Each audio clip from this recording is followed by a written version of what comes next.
we've got a week-long running poll here, and some of you who weren't hanging out with us in the other streams this week might not realise that we have an awesome poll to be voting on. We've got a bit of a description at the top about what it's all about. Quick summary, it's the title for episode 1, because Raindrop Chronicles is episodic. Every game that is released in the series will have its own subtitle, and I'll be making a logo for it when we know what the winner is, which we will on Monday. We'll review how it looks on Monday, and then we'll close the poll. Very exciting times. And the logo itself is not going to look much different to what we've already got. It's just going to have obviously the Twitch community made RPG is going to be replaced with the title of episode 1, and gonna look as awesome as possible. So fun times. We've got one that's definitely running away with it at the moment, that seems quite favoured. Feel free to vote for your personal favourite. Don't feel pressured to go with the majority, just go with the one your heart tells you to go for. But it's nice to see that there's a liked one now. And I'll DM you with the last main quest thing that happened. Yes, you might be in my friends, Dave. I'm not sure actually, because I recently did close my DMs because issues with boundaries with the community was getting a bit much. So I ended up closing them. But I have a handful of people that I've accepted friend requests of. I would totally not mind accepting yours, Dave, because you're a long-term friend of mine. So it's mainly like with I had to ban someone because of it. So and then I think I'll close my DMs now. It's been a long time coming, but feel free to throw me one, Dave. A request. Okay, so today we're gonna carry on with the story outlining that we started last stream. Next week we're gonna be doing an update, a second draft, an expansion of some of the dialogue we've already done in the scenes for the first main quest. It's all the structures there. It's not going to get changed. The plot's super awesome. But we felt that the Carol the Barrel meeting in particular needs an expansion. We need to make sure that her character really stands out and shines as much as possible. So that's what we're going to be working on next week. We're going to just be working on expanding, making the dialogue as awesome as possible of what we've already got. And that'll be fun times. And I thought, yeah, we'll work on some story outline stuff today, just get everything organised. I've been getting super organised, which I'll show you in a sec. I've done a bit more. I've done a bit of work to the big sheet we was working on last stream. So I'll show you in a sec, folks. Turns out that you have to friend me. Oh really? I'll throw you one then, Dave. I'll drop you one after stream, or I'll drop you one now, so I don't forget. Where are you hiding, Dave? Oh, there you are. You're not a legendary raindrop yet, so there we go. There we go. Feels special, David, because there's not many people on my list of friends anymore. I've become a complete hermit. Okay. My Twitter DMs are still open though, so if worse comes to worse, if someone desperately needs to contact me, I might send them over to DM me on the Twitter.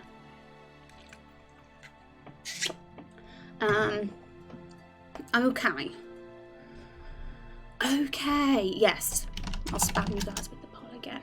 I'm not going to do it too much. We got a lot of votes. I just want to make sure everyone gets a fair chance and doesn't miss out. So there we go. Okay, I'm excited. Right, here we go. Here is our story outline. Right, so the purpose of this is to get super organised. Raindrop Chronicles, you know, is so far, well, very much at the start of the project especially, was a very improvised, unplanned, we'll see what happens sort of storyline. Nothing was ever planned, right? That was how it was in the beginning. But over time I started to feel we need some sort of structure, we need some sort of skeleton, because it's just going to be a mess of a story.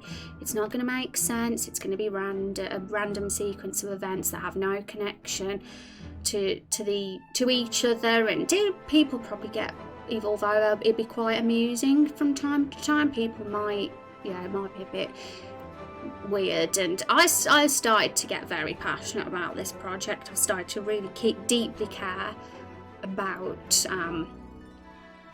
the project and the game as a whole, and I've also grown to be very passionate about telling a story, a good story as well. So we are going to have like a sort of structure, a skeleton to keep organised. I think it is me as an INFJ, someone who's generally quite a structured person. It fits me well, and it's going to suit my game dev process as well. I'm going to make me feel more confident while doing it, and we'll still, of course, have that mystery where we don't know what's gonna. We don't know what's gonna happen at this point. Still, we've got a little idea. We've got a basic idea. We kind of know what the final choice is going to be in the. I think that's going to be main quest 5, but there's still a lot of question mark and gaps to fill in. So of course we're still keeping that vision of us as a community deciding together these big little events and happenings that are gonna go on, the plot points. Those will still, although there'll be a sort of basic structure about how it'll unfold, there'll still definitely be a lot of gaps to fill in along the way. Twitter DMs are a dangerous place, almost as dangerous as Instagram DMs. Really? I've been lucky so far then, because my nightmare has been Discord DMs, funnily enough. When I think about all the drama I've had as a content creator, it always seems to be those Discord DMs. So I feel like since putting them on the on private, or stopping them, or whatever, however it goes, it's just been a lot more relaxing. Feel a lot more relaxed since I did it, that's for sure. Discord quite stress in your life, you say? Good pun. But yes, maybe I better close Twitter games as well one day. I'm alright for now, but you never know, I'm prepared anyway. Gotta be prepared when you're someone on the internet, that's for sure. Okay, so carrying on what we're saying, I've been a geek, as I said earlier. Been a massive geek for finding out the science behind telling a story. I've kind of really become absorbed in the whole 3-act structure thing. I don't know if any of you guys know that. It's a very, very famous method and base for putting together a story that basically every filmmaker, every novelist, every story writer does. The best of the best, basically. And it's a tried and tested method that's proven to make stories super compelling and awesome. So we're following it. Now, that's what this little line business is here, because we're following that. But I was reading up about it yesterday, and the way things have gone so far, it seems that it's naturally followed that kind of structure anyway. There's a few little things I've still got to learn a lot more about it. I'm still very new to all this, so there's still a lot I'm figuring out about it all. But it's super cool. It really excited me when I was reading about it. Super excited me. But yeah, we talked about Carol the Barrel being the hook. Last stream, a meme was actually born as well. A meme was born about Carol the Barrel being the hook. Because she totally is. The concept of the hook goes quite deep actually. And episode 1 is going to have its own individual 3-act structure, but the overarching story as a whole will also have its individual 3-act structure. So yes, and I'm seeing the main quest as part of acts. So main quest 1 and 2, which we've already done, those will be the ones in the first playable build, is sort of Act 1, basically, of episode 1. Main quest 3 and 4 will be Act 2, and main quest 5 and 6 will be Act 3. So it's following that traditional 3-act structure. Episode 1 is there. But episode 1 itself is probably only going to be, like, because that'll have its own overarching 3-act structure as well. So that's where I started to consider how many episodes we're actually going to have in Raindrop Chronicles, which this was actually done a few streams ago. It's very messy, super messy, but it's a plan. I think it's a very realistic one that I can imagine being how it goes. And judging by this, we're going to have 6 episodes, which I think is the ideal balance and number. Any less, I don't think we'd get enough, and any more it could be too bloated. So I think 6 is a fair, is a good thing to imagine, and I think having that number in my mind is helpful. It's good to see the bigger picture sometimes. So in regards to that, if Raindrop Chronicles is going to be a 6-episode saga, then the 3-act structure would mean that the Everbloom Forest episode 1 sequence of the game would be the first half of the first act. So yeah, exciting. And not only will the overarching story itself follow that structure, each episode will too, and people's character arcs will follow it as well. I'm going to look into some of my favourite stories, like shows and things, and look at how they did it all, because I was looking up Game of Thrones actually, which it was a bit questionable how they ended that. Kind of went against everything, against the rules, but George R.R. Martin's kind of like that, even though it wasn't him responsible for the show. Well, not really, not completely, although, he probably has his vision there. I'm intrigued to know if he'll ever release the books, the other 2. And everyone says, oh, Game of Thrones has always been, it's an unpredictable thing, that series. People are like, oh, it doesn't follow the traditional 3-act structure, but it actually does. Everything does, really. So it's a good thing to follow. Your hair is so cute today. Thank you, Alana. Thank you very much. That's very sweet of you to say. Gotta love having my bun. It's an easy style to do. My hair was, I got out of the bath and my hair was wet, and I put it up. I either have plaits or a bun when I've got wet hair. It's the easiest. How are you doing anyway, Alana? I hope you're having an awesome Friday. Hope it's been kind to you. Okay, so I've rambled on about that. As I said, I've still got a lot of learning to do about this. It's a super in-depth topic that'll take a lot of studying and research, but I very, very confidently think having knowledge on how all these little story steps in a story outline work will make the story of this game pretty good. Better than it would if I didn't have a clue, that's for sure.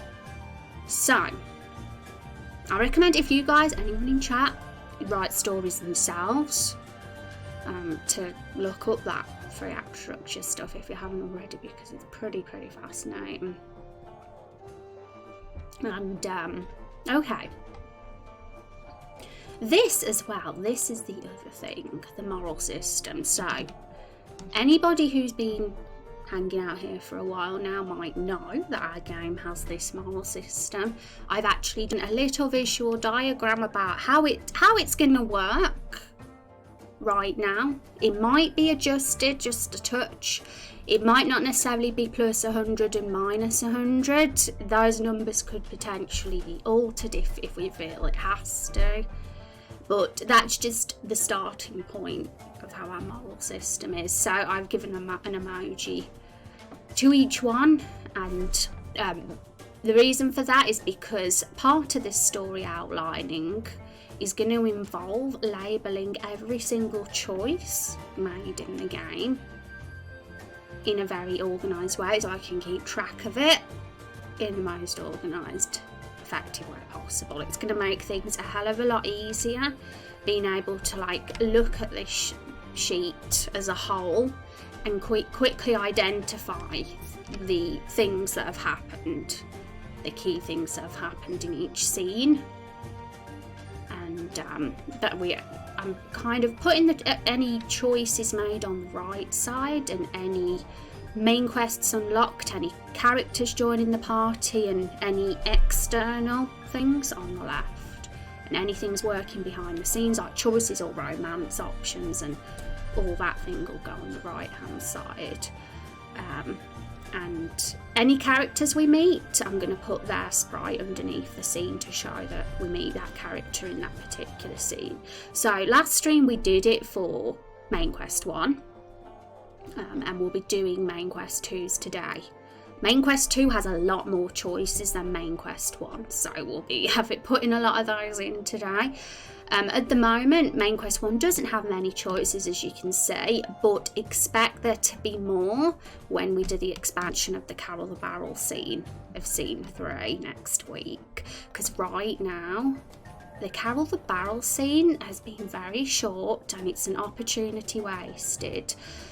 We agreed several streams back that we should expand this scene together, because there's just, especially reading about the 3-act structure as well, and the whole hook business and the inciting incident, which, to summarise what that means, it means when somebody is taken outside their comfort zone.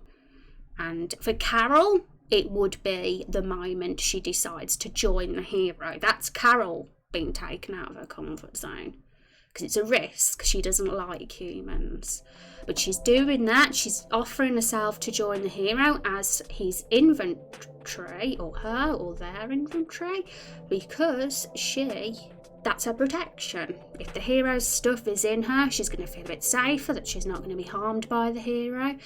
And she's also doing it. The reason she's doing it is because we've started doing character boxes, and her fear is the reason she's joining the hero, because he solves the fear for her.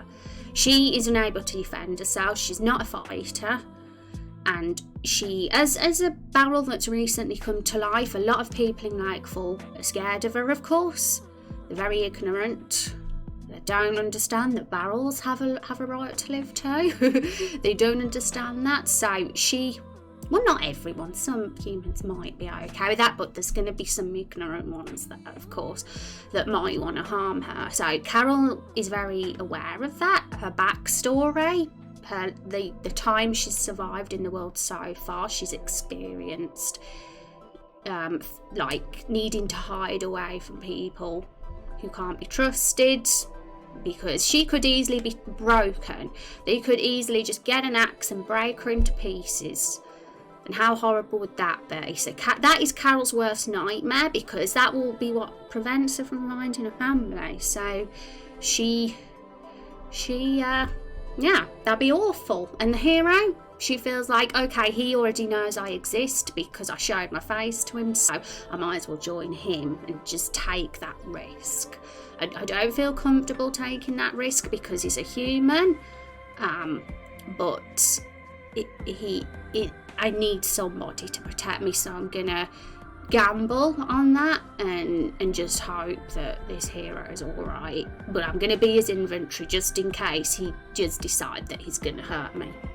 That's kind of what's going through Carol's head at the very start, and that is all that is her inciting incident, going out of her comfort zone.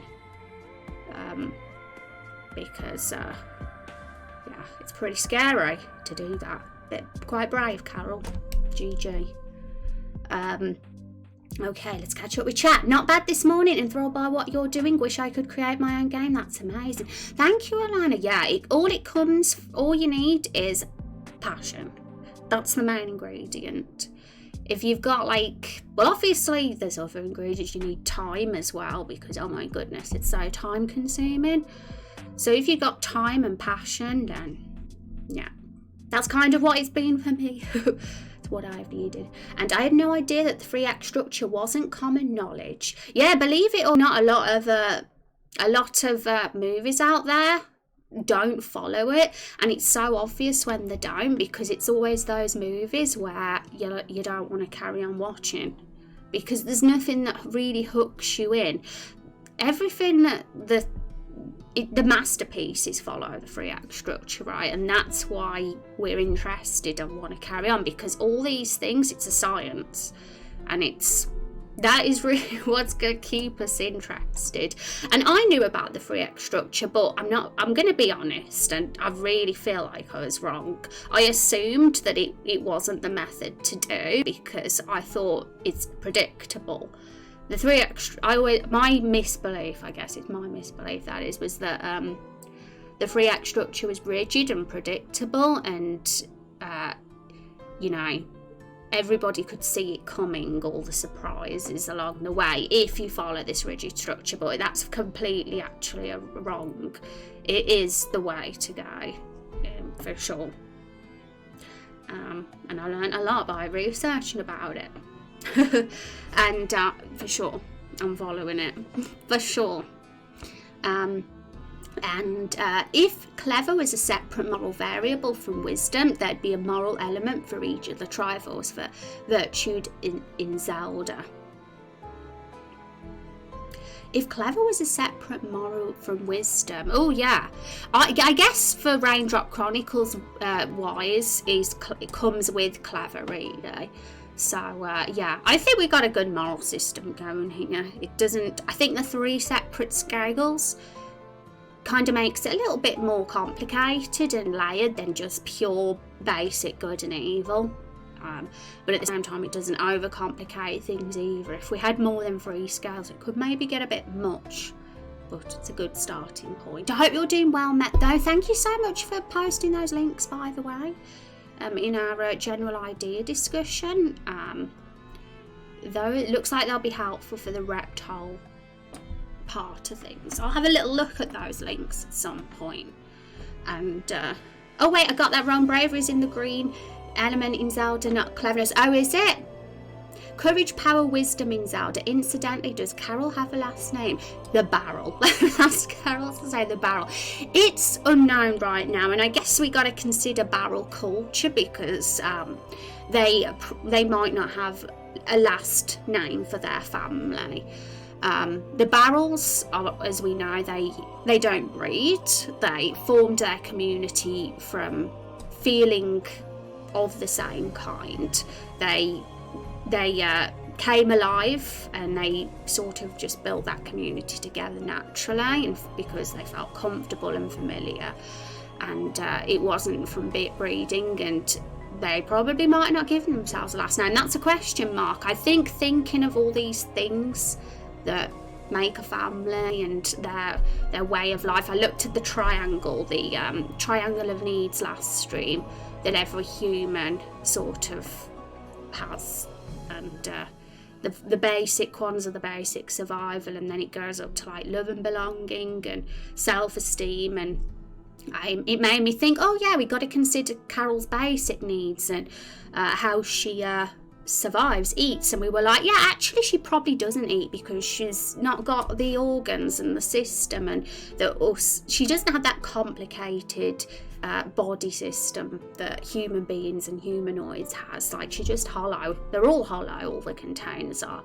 So really what we're seeing right now is that their vulnerability is the fact that they're easily breakable. They're not exactly very strong. Made out of wood, made out of ceramic, made out of cardboard. Yeah, get into the wrong hands, and yes, they'll be dead very easily. And that is Carol's fear. She sort of knows that's her weakness, but she'd never show it. She's all bravado, all ego, and I think that's an important thing. Like, these questions here are literally the key things that matter the most when it comes to character development, because it's all that internal stuff. But it's also very important that especially the fear and misbelief don't get revealed by the character through dialogue, because it's stuff that they don't even really know themselves. It's all in the subconscious. And she'd never be like, oh, I'm scared because I can't defend myself, Mr. Hero, so please save me. Carol would never say that. She'd be like, what do you mean? I can look after myself. But deep down inside her, she's very insecure about it. Yes, I guess the fear and the misbelief would all be revealed through her behaviour. And very kind of subtly, but not too subtly. And then there's backstory. And that was kind of the first thought that came into my head about what could have gone on. But there could be more than one event that did that to her. I mean, if it's that ingrained in her, then it's probably happened throughout her whole life since becoming a Barrel. It might not just be one human that's tried to do that to her, it could be multiple. And that's why she's so adamant that humans and people that aren't of her kind are bad, because everybody she's met so far in her life has tried to harm her. It's, I guess you could say it just because they're scared, because barrels, I think we'd all get a bit scared if we saw a living barrel in front of us. We all might freak out just a little bit, but some might be worse than others. I think if I met a barrel in real life, I would think I was dreaming or hallucinating probably.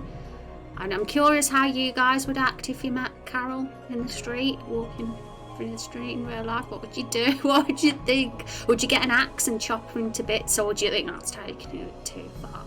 I'd say only our assholes would do that, to be quite honest. Carol the Barrel, love it. Indeed. And yeah, this seems good to me. I think Clever I remembered from Eternal Darkness, which also has 3 elements. And I was going to be cheeky and suggest Cooper as a surname for the barrels. Carol Cooper, is that a pun? Because it hasn't gotten from my head what the pun is in that yet. Because I'm slow. I am. That's one of my. I can be slow at catching on sometimes, and then I feel silly when I finally realise.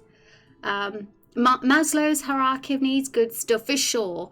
It's a very good base. It's a good tool and starting point for considering a character's needs and desires, because that's what I was looking at mainly for this section for Carol, because we know that she wants to find a family. That's basically the overarching plot of the entire saga, that she's wanting to find a family. And I wanted to go really into deep to make sure there weren't any other hidden needs and goals with Carol potentially. And I guess finding the family hits on the love and belonging part of the triangle, which is kind of in the middle.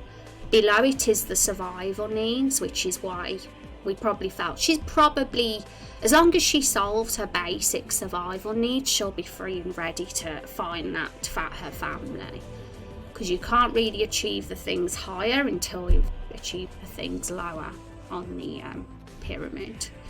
And that's what the hero is. He's kind of gonna solve all her problems for her by being her bodyguard.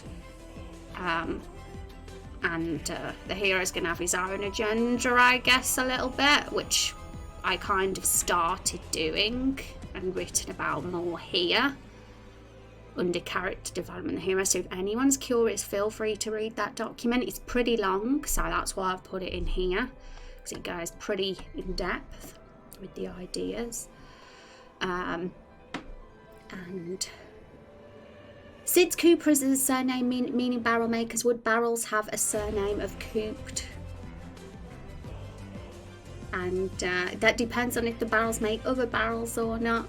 And besides, if one isn't aware a Cooper is a barrel craft, a Coop looks like a type, and we probably need a line of dialogue to explain. But yeah, see, I didn't even know. What a noob. What a noob I am. That's why I asked what's the pun. So, but it's pretty clever. And I'd be creeped out, scared, probably run if I saw a barrel speaking. Yeah, I'd assume something was wrong with me for me to see that happen. Yeah. So, with Carol's backstory, this could definitely be sort of fleshed out, and we could think of other little things as well. This doesn't have to be the one and only backstory event. This is literally just the first thing that entered my brain. But maybe a human tried to take her life and break her into pieces. As someone without arms and legs, it was difficult for Carol to protect herself. All she can probably do is bash into somebody and roll to dodge. Like, that's her sort of a method of defending herself. But it can only take her so far. That incident could be what made her hostile towards humans. So it's very understandable why Carol would hate humans if that's what they tried to do to her. But it also doesn't really make the humans extremely evil either, because a lot of us would freak out if we saw a 11 barrel. We'd think there was something deeply wrong with us if we saw a barrel, like you say, Alana. We'd think, what has happened to us? We would probably go absolutely crazy, and that might be what would cause us to go on and start attacking this barrel. I mean, I guess it depends on the person and what they are like as a person. You'd have to be one hell of a human being to see a barrel and be like, oh hello, how are you today? and see it all as normal. There's going to at least be a reaction, some sort of reaction. So I'm interested. That's why I wanted to ask chat what your reaction would be if you saw a barrel, because I want to hear all the different varieties of reactions that we might have. Fear, being scared, creeped out is definitely one. We got that from a line when someone last stream said that too. I think a couple of you said that you'd be curious, but I'm definitely something to ask, that's for sure. Okay, so back to this. As for our moral system, I did want to note, like, just for curiosity's sake, how many types of heroes would be formed from this. So, evil, coward, let's move it. So, evil, cowardly, foolish hero. Evil, brave, foolish. What's the easiest way to do this? I'll have to put evil there twice. There we go. I'm gonna give a heading to this. Different hero personalities. Don't know if personalities is the right word for this, but we'll do for now. I want to see how many we will actually have from that combo. I want to see them all down written, because you could get a decent amount of heroes from that. Someone who's better at maths would probably know the answer to this immediately, but it maths and that ain't my thing. I would be concerned, though less so, depending on how much general magic stuff I already know exists. Good point. Like, maybe I would think a wizard is pranking me with a puppet of some sort. That's something as well. If the Everbloom Forest has a history of being a magical place, then it's not it's not necessarily not the norm. But from what we've gathered from the plot so far, it isn't magical. It's only become magical since the event of the spell in the forest 15 months previously. So, yeah, that would be the reason people would react weirdly. But yes, I guess it would depend on... I mean, we have to consider the moral system for the NPCs as well. Like, they'd have their own moral system in the background. It isn't just the hero that would have it. So someone who's like wise would probably react a little bit better towards the barrels being alive. Someone who's foolish would probably not react that well. Obviously someone who's a coward probably wouldn't react well, and someone who's evil wouldn't react well either. I'd say if you're on the right side of the scale, you'll probably react a bit better towards a barrel being alive. So when we shape our NPCs and start writing them and their personalities and desires and that, and misbeliefs, we'll be able to get an idea of which NPCs would potentially react badly to Carol and which ones wouldn't. And because even the side characters, even the smaller NPCs that we'll only meet in episode 1, we still need to at least consider these major things here. We don't have to go into like massive depth with them where we've got like a super long questionnaire of things with the side characters. But these like things that we've got here for Carol are like very key things to a certain degree to consider. We don't have to ask every hero every single NPC every single question in the entire world though. And that's a fair point. If magic was happening fairly often, I would probably be less scared, but if I saw a barrel talking like today, I would be terrified. And 27, well, I think either 8 or 27, and it depends on if you consider the middle estate or not. Yes, I guess that's an interesting point, because the middle is just pure neutral, isn't it, really?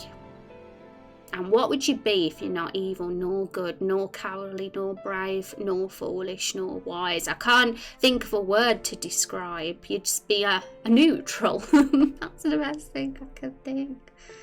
And like if someone is at -1 on the good evil scale considered evil, or is there a grace area like -20 or +20 where you're neutral? Good question, because we have a mechanic. It's very, very in early works at the moment, but there's a mechanic where the Lakefall Tree and Father Maple, which, as a summary for those of you who don't know those characters, the Lakefall Tree is the guardian of good. He's pure, he's like a good tree, and Father Maple is a bad, evil, nasty tree. And they're both like the two large trees of the forest, and the moral system, like your hero will be drawn to one of those trees as their guardian, depending on where you fall on the moral system. Mainly the good and evil moral system, really, for the trees. It kind of doesn't really matter where you fall on the others for the trees, really.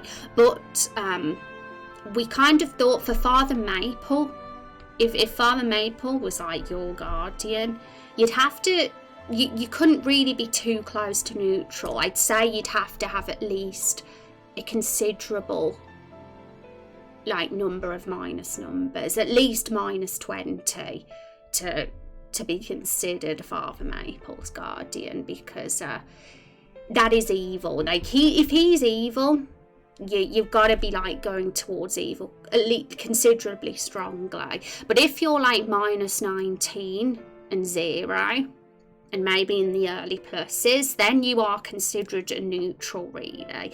And the Lakefall Tree kind of does fall under a neutral category too, even though he is a good tree. He's a sort of guardian that could work for neutral characters too. So I guess I could see it as, just as an example with an arrow.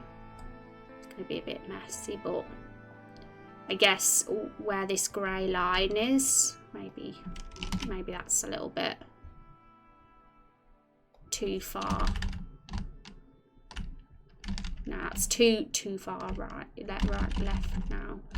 But you know, something like that. They'd have to at least cross that line before they become evil. Anyway, I've rambled on a bit there, but that's because we've sort of got an extra mechanic with the whole guardian thing, and you'll have this carryable sort of item depending on, and that carryable item will be either Father Maple's or the Lakefall Trees, depending on what morals you have. And obviously it's dynamic. If you have a redemption arc as a hero and go from evil to good, that that item will change to the other trees. Then let's catch up. So, mildly gullible. If there are no neutral slots, there are 8 combinations. If the middle grounds are a thing, then there's 27. But I can't say words properly today. I really can't even say. Grow fun. It is. It's a lot of fun. But yeah, that's the question. I guess it's hard to come up with adjectives for what the neutrals would be. Like, what would you call the neutral of good and evil, and what would you call, like, I'm doing a blank right now, but I guess you would. So I'd say you'd consider them, because there are going to be definitely players that are going to be in that neutral zone. There won't necessarily be like max good or max evil. There might be like on the 50% mark, or even the 40. I mean, yeah, something to consider, that's for sure. Yeah, if you ask me, I think we should consider the neutral. But we need names other than just neutral. Okay, so yes, I'm not gonna. I mean, I could write all the personalities just for the fun of it. I think it'd be fun seeing them all there. Evil, cowardly, foolish hero. Evil, cowardly, wise. Evil, brave, foolish. Evil,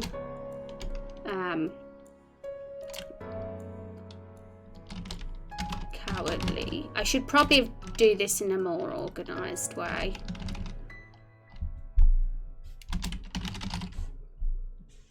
Yeah, forget this for now.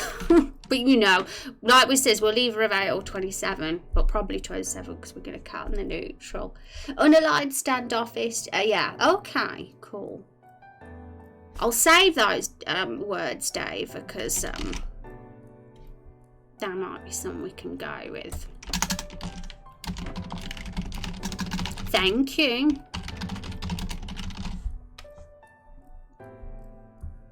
That makes sense. Unaligned for... Okay. Awesome. Right, so now you actually see how our moral system sort of works. It's good to get that little visual there. Oh, hey. Let's start main quest 2 then, because we've kind of done main quest 1s, but there's going to be lots for main quest 2 to fill in. And what we're also going to do today is write a very brief description of what's going to happen in the rest of episode 1 too. But obviously we're going to leave it a little bit open-ended at this stage because there's a lot of gaps to fill in. But we're going to get the key things that we've sort of planned together already in, like things that we know are going to happen. Reasonable could be a neutral for wise and foolish. Okay, thank you. Yeah, do that, guys. I'm going to make a note of all the adjectives you give me, chat. So we got an unaligned, standoffish, and the word I can't say properly because I'm silly. And we got reasonable as well.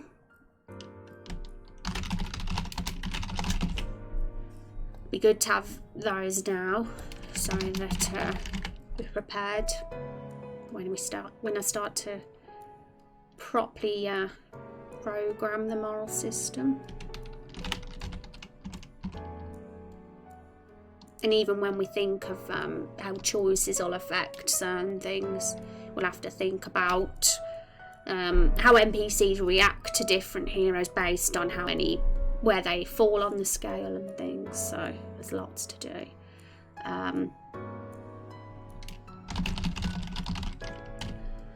Might as well use this vocabulary that I've been cultivating for 30 odd years to help you resolve this intricate conundrum. Yes, David definitely. Dave is a hero. He's my sage. He's definitely a wise man, our Dave is. Maybe timid for not quite cowardly, or brave. I'd say timid would fall more at the closer to the cowardly side of the scale than the neutral. And it's interesting to think if we're going to have adjectives for that as well, for the 50% marks and things like that. So like if you're in between neutral and complete. Oh gosh, what has it gone all up there?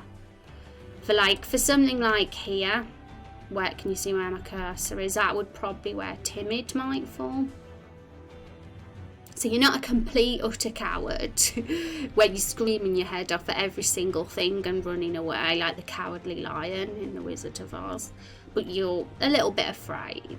You're not gonna jump into situations like the braver hero would.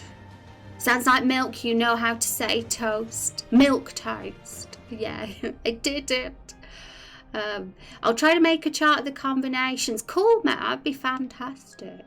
I'm always excited about this sort of thing. But am I a good, brave, wise hero or an evil, cowardly, foolish hero? Dava would be a good, brave, wise. I don't think you wouldn't be coward or foolish, would you? I mean, I'm just judging you from what I know of you in chat, Dava. You could be a massive coward and fool for all I know, but you'd definitely be good, I think. What do you think you'd be, Dava? But this is a good question to ask chat. What hero would you be in real life? But also, what would you be if you played the game? What sort of hero would you try and shape, or what sort of build would you be looking to go for? Because these are questions I need to ask, because then we'll get a good idea. It's always good to have that research and all that information. Because, yeah, it's not black and white. It's not like someone's going to be like pure evil or pure good. It's a scale. It's fluid. And that's why it's interesting to consider all those little intricacies and the like personalities if you're on the 50% marker that side or the 50% marker that side or the neutral and things. It makes things just far more interesting when it's like that. And hi Sortra, how you doing? It's good to see you. Hope you're doing good. Okay, so main quest 2 is still part of Act 1 because we're following the 3 act structure. And originally we only had either 4 or 5 main quests actually for episode 1.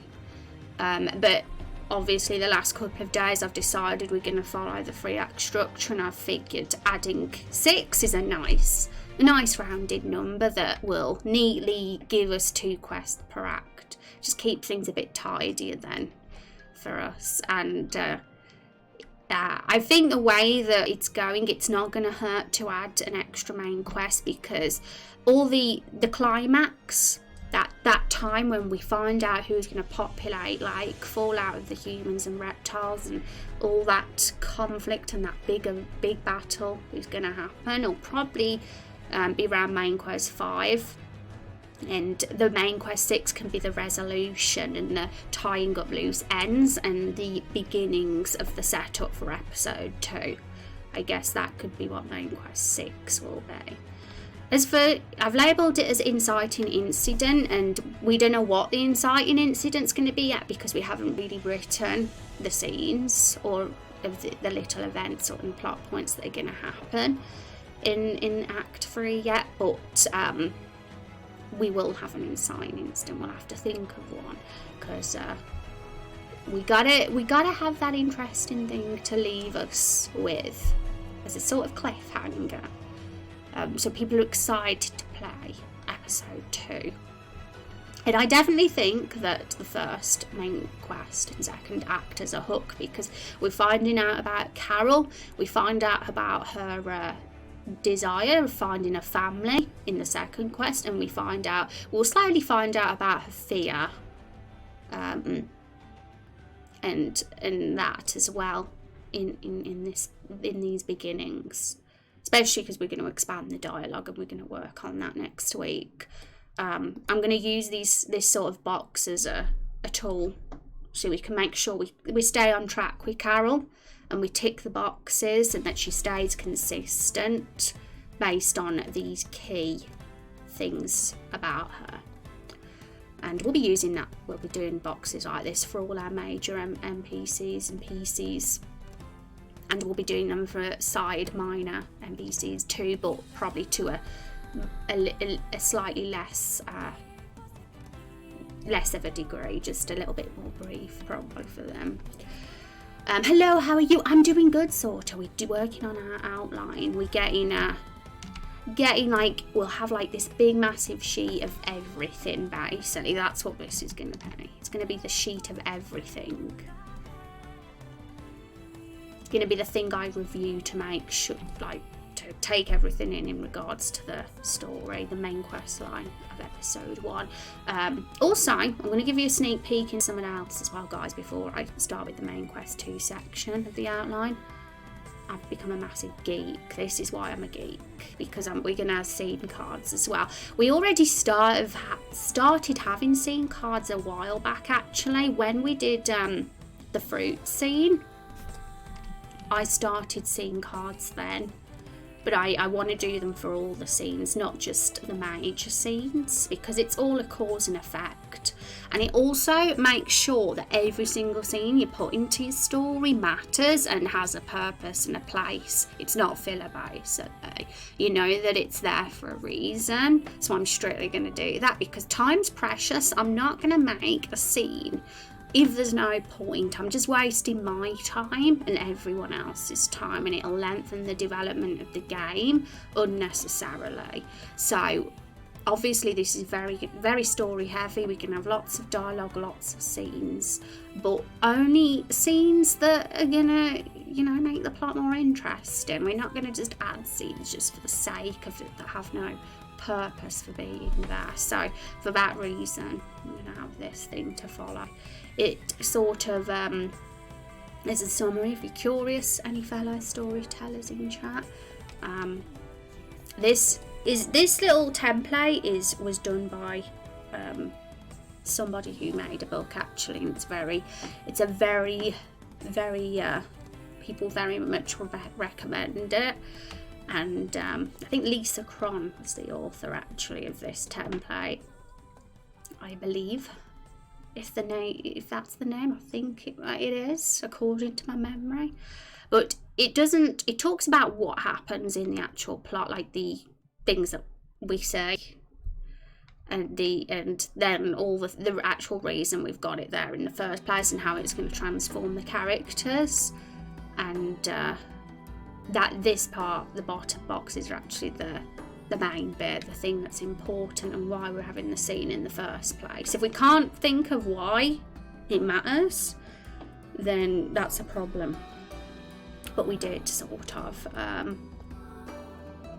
So for the first scene, that's the scene. The first scene, by the way, as a reminder, is when the hero's inside Carol, and Carol gives him a wallop, and he's basically like, get out. It's this scene, which we're going to do a slight expansion on as well, and some variations depending on your hero and what he has been customised as. There's going to be a few little slight variation in the dialogue there, just for funsies. And so yeah, Carol gives us a big wallop. I mean, at the moment, the animation isn't that great for that scene. I'm thinking of making her like literally slam into him. I think that'd make it even more awesome, because she just stands on the spot at the moment when she hits the hero. So I'm thinking of just making the animation a little bit more ambitious and showing her like slamming into the hero. It'll be an interesting one to pull off. There's some good plugins regarding character sprite movement I did find, so they could maybe help assist me there. But the reason she does that in the first place was something I had to think about with this, because there's a reason why Carol does that to the hero. No one's going to just slam into someone and attack them for no reason. I mean, obviously the reason we did it, and right, that was for pure entertainment value, because we thought it'd be funny. We thought a barrel, you know, an aggressive barrel, how that is definitely something that would capture people's attention at the start of the game. But there's actually a deeper reason for why she's an aggressive barrel. It's not just that for the sake of it. And I guess it's because before this scene there was an incident in Carol's past when a human harmed her. She reacts aggressively towards you because she feels unsafe again. That's basically the gist of it, because basically says that on the card. That's what happened in the past, and maybe there'll be a flashback at some point of that. Because we're doing flashbacks in this game. We had one in Main Quest 2, quite a lengthy one, where we meet the Barrels for the first time. Carol's family. So whenever there's a good opportunity for a flashback that's going to give us a bit of an insight about our character, then I'm very excited to do that. I'm a tired, confrontational, smart-ass hero, yes. That would be cool. I'm excited I'm glad we got that moral system, because it just makes, I think it's something interesting, being able to build the personality of your hero. So you're not just the same in every playthrough, not every person else the same exact hero. That's what a proper RPG is. Okay, now these boxes were the interesting ones, because the scene is very bare. There's not much happening other than what we wrote here. There's no consequence to when Carol punches you. The scene just ends. So it made me think, yeah, we could do with an expansion on the scene, even if it's just a slight one. Just so it's not just there and abruptly ending, because the cause and effect thing is actually pretty. I've been like I said, turning into a geek, doing a lot of reading and research, and this whole, what a story is just a bunch of continuous causes and effects throughout the scenes. That's what makes a good story, not just things randomly happening for no apparent reason. So yes, the scene, it's become clear, is slightly incomplete. And it's pretty easy to solve, because these things are actually buried under the surface and are actually there. You just don't know, you don't realise. It's not like we have to do a complete rewrite, because it's actually all there. You're just kind of shoveling up the things that you actually didn't consider about the story or give much thought to, which is very fascinating to me. So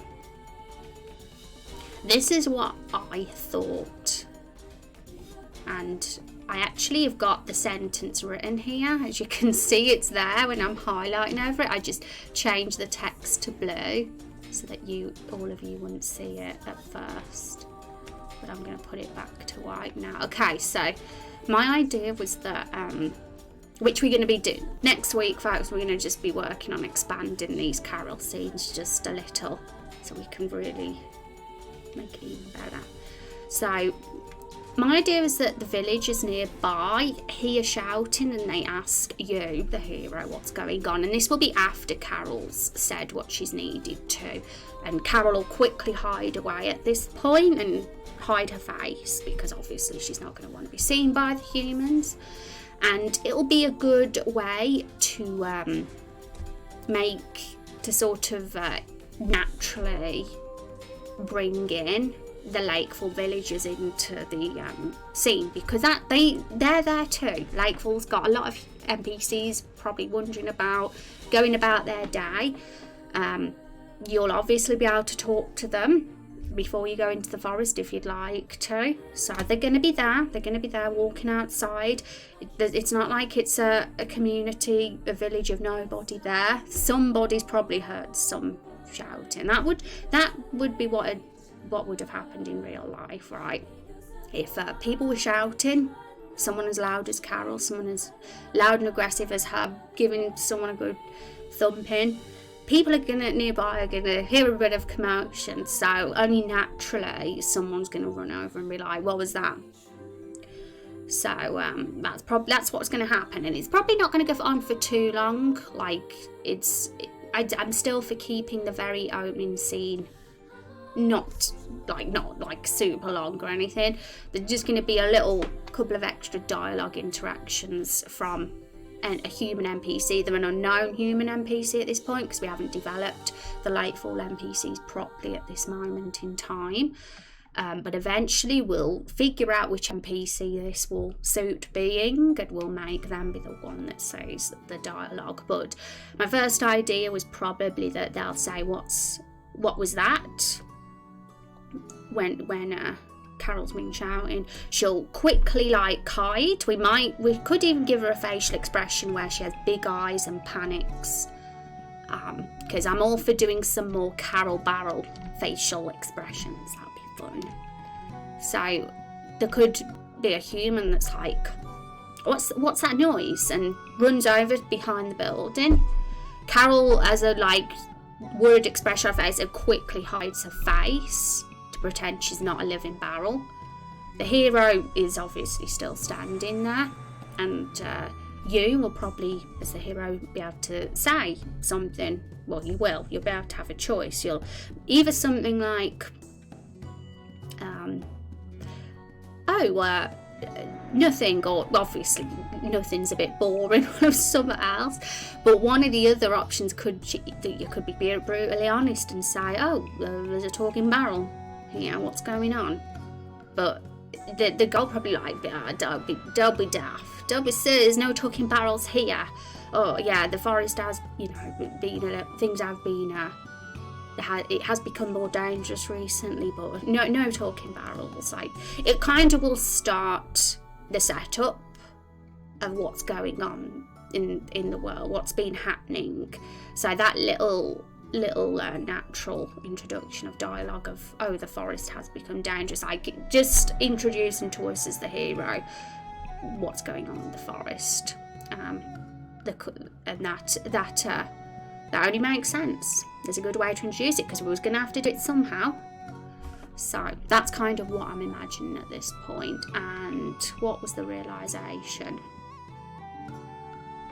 Yeah, this it's all character development, all character thoughts, things that are going on inside the character's head. I feel like I should make this box a bit darker actually at the bottom. I don't know, actually, maybe I might change the colours a bit at some point.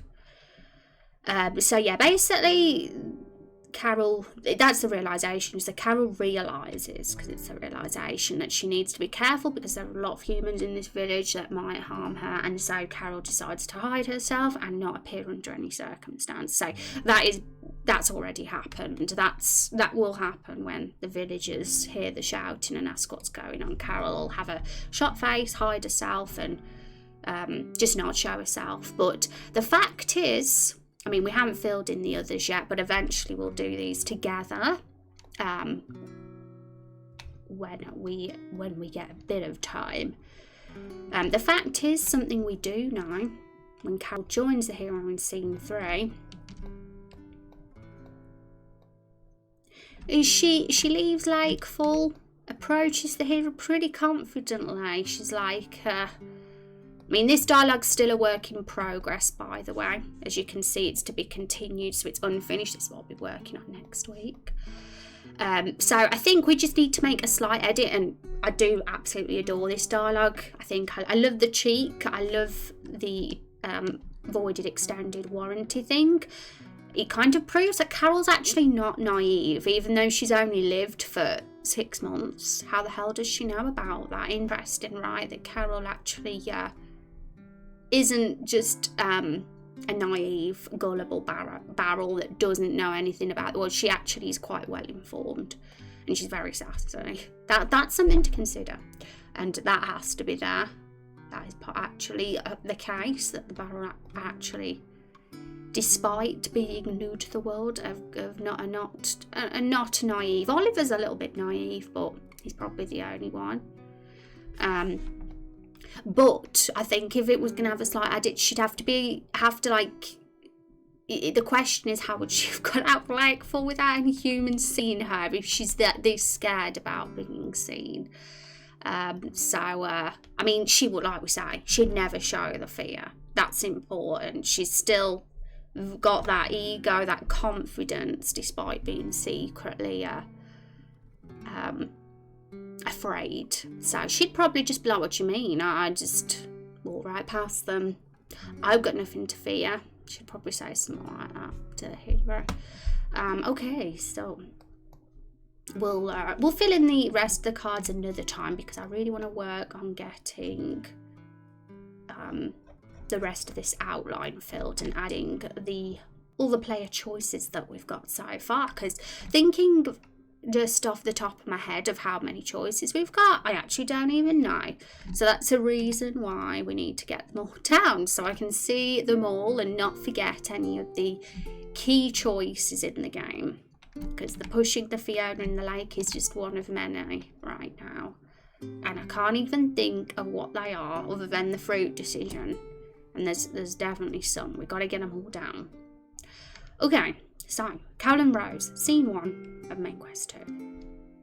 This is, I guess it's the first plot point, because we're finding out about Carol's flashback and it's leading on to Rose being somebody that might be able to help us, and that's going to lead on to her doing the painting for us.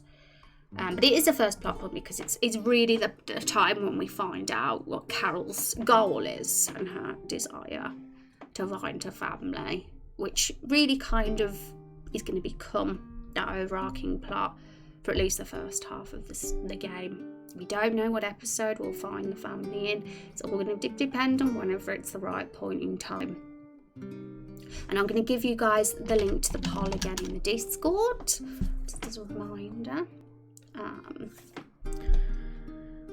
Okay. Right, so we don't have the dialogues embedded for main quest 2 yet. That's something that's still to be done. We finished it for main quest 1, but we didn't do it for the main quest 2, so that means I'm gonna have to manually open the Draw.io dialogues myself because it's a bit disorganized right now for main quest 2. So I'll do that now.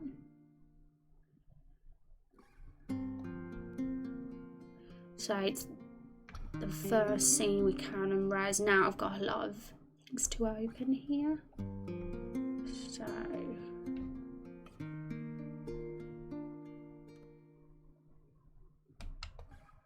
that might be the one. There might be a couple actually, because I think they're on separate sheets, the dialogues for main quest 2. Because I was very disorganised back then. I've only recently started to get more organised. It's very helpful too. Okay, that... Oh, here we go.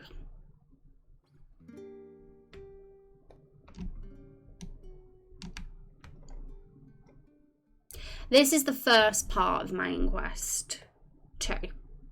Okay. So this is, I'm going to just move this here so it's easier. So this is Carol and Rose 1, that's the name we've given to the scene. So that'll have its own scene card as well here, which they're all empty at the moment. That one's filled in because we did that months ago, that scene, when I discovered the whole scene card thing. But other than the first one and that one, none of them are filled in yet. We won't think about them too much yet. We'll do the outline first. Scene card stuff can be done after. It's going to just be a way to make sure all our scenes flow together nicely and there's no missing details we've missed that could have been critical to the scene that completely flew off from our heads. It would be nice if Twitch had a category for game devs instead of science technology. This is a gaming site after all, not a science site. I agree, Zephyrus. I think such, I mean, I've said many a times, and I think people like yourself and others that stream their game stuff would agree. I think it'd help us a lot for audiences to find us and just get a little bit more, exposure to ourselves. Because we're all hidden away in science and technology, and it doesn't really sum us up as it should. And although game dev is considered a category in science and technology, if you do scroll down, you will see that it's predominantly game dev. There's still a lot of things that aren't to do with game dev, and I don't personally think science and technology sums up this project and this stream perfectly, but it's the best one to be in for me compared to any of the others I've tried. I had a go at just chatting for a few weeks in the summer actually, and no, because that was a little bit too saturated. I think, yeah, we'll having a game dev category and a story sort of, or a writing category. Just those two additions could be really helpful for me anyway. But yeah, Twitch have been making a few dodgy decisions lately, so yeah, that's all I'm gonna say. Just chatting has too many trials and numbers. Yeah, and that's really what I realised. I was like, I wanted to give it a go because I was thinking, you know, try it, because you never know. You know, give it a go, and that's kind of why I did give it a go. I thought I'll just do it for a few weeks, and then once I know I've tried it, and that's it. And I did conclude that it wasn't a good category for me to be in, because there was nobody. I got very few people find me from there, and the ones that did were a little bit not really, like you say, normies and trolls. So I went back to science and technology, and we were getting folk come in who share the same passions. So I knew that we have a few more like-minded people there in this particular category, though it's far from perfect and far from ideal. But you gotta just do the best. You gotta give what you're given. And Twitch isn't really a website for exposure anymore. Not now. It's too oversaturated. It is, especially since 2020. I looked at the graph. Is it twitchstats.com, the website? Since 2020, the amount of channels streaming has gone up like that.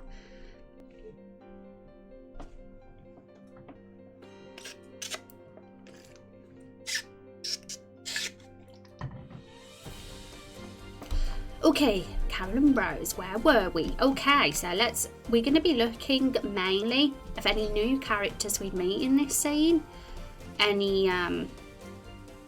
Nobody joins the party, so there'll be none of that, and any obviously choices that are made.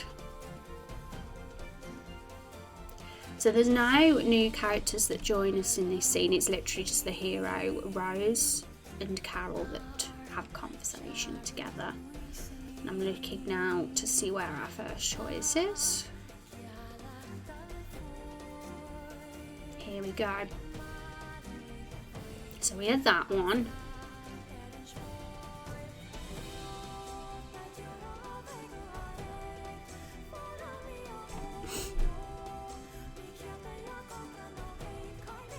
This isn't updated, by the way. This is an old version, because I know just looking at it that I did change some of the dialogue from up there. So I might have to look in the engine and have a look what the update dialogue is. But this is one that does happen. So this is basically the hero's reaction to being called flashbag, and well, for Carol calling people names. Also, Carol calls us out. We don't know her name's Carol at this point in time, but what I was thinking was that we could have an introduction scene in scene 3, because we are going to expand on that dialogue scene, that scene and that conversation, and that was actually mentioned from someone when I was looking through the community notes of that scene from a few weeks ago, and I think it would be a good idea.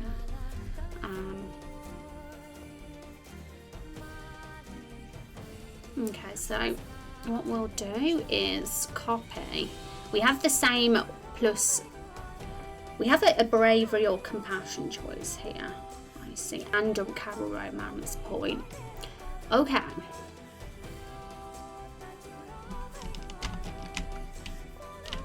So I'm going to copy this.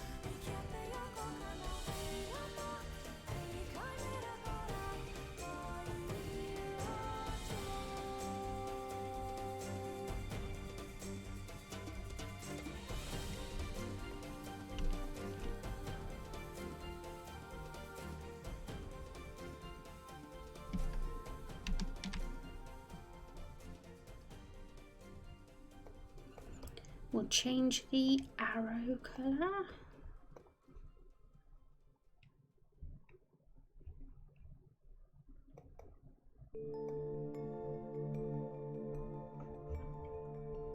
Because I'm colour coding each of the scenes just so that we've got a bit of variety. it's all not just a big, longer mesh of one colour. But it's prettier that way.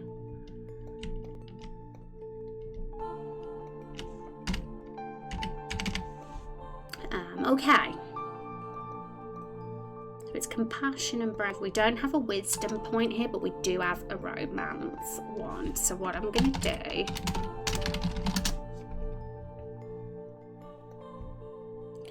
is get us a new emoji.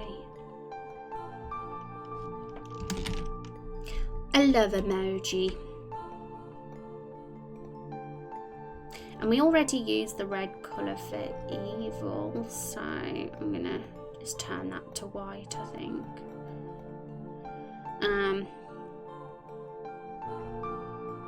So we're gonna use pink for foolish, I think, unless we use another colour for foolish.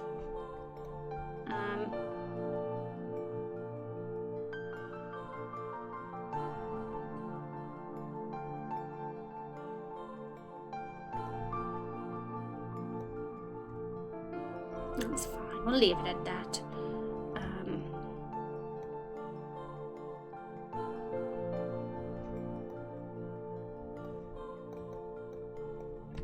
I'm going to put them in order of what the dialogues are, so the bravery one comes first.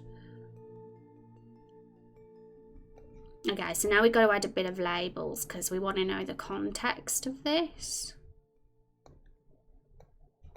I didn't add the context to this one because it didn't really matter too much. There's not really any like essential information. It was just a choice that gave a point. So I haven't added the labels to that one yet. Okay, so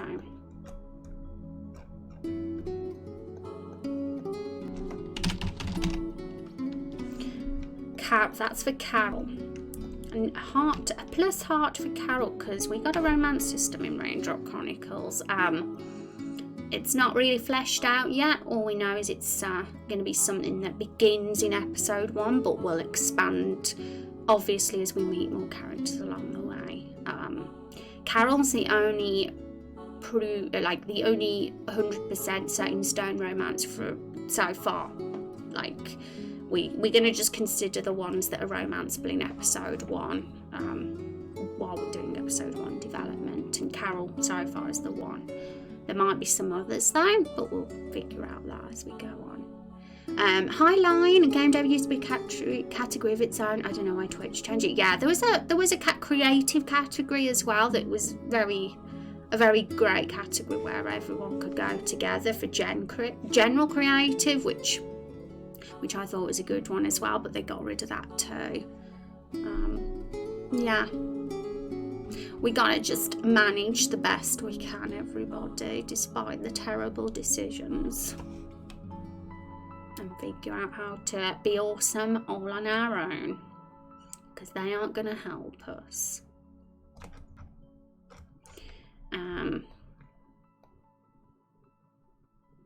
Now, is there any... Okay, so one thing about the compassion one is it's positive points for Rose because you do defend Rose, and that one is you get angry at Carol and pull out your weapons. So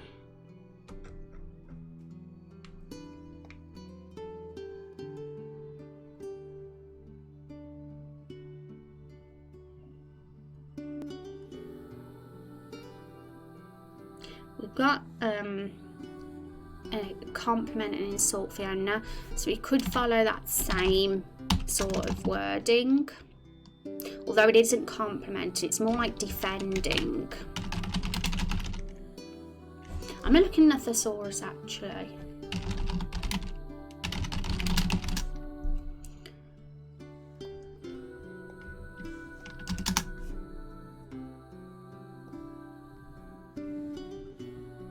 Stick up for Rose. Let's see if there's a better word for that.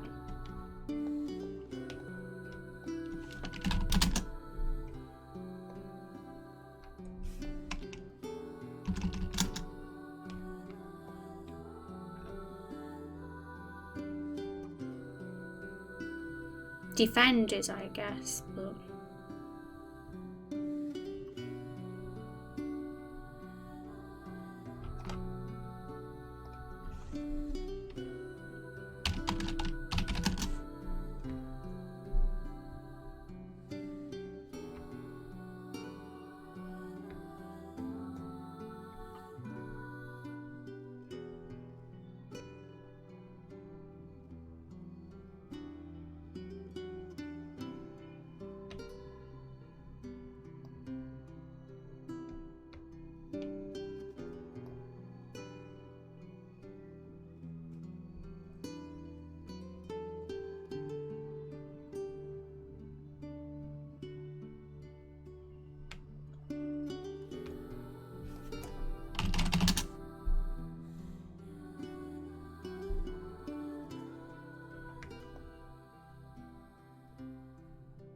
Okay, only...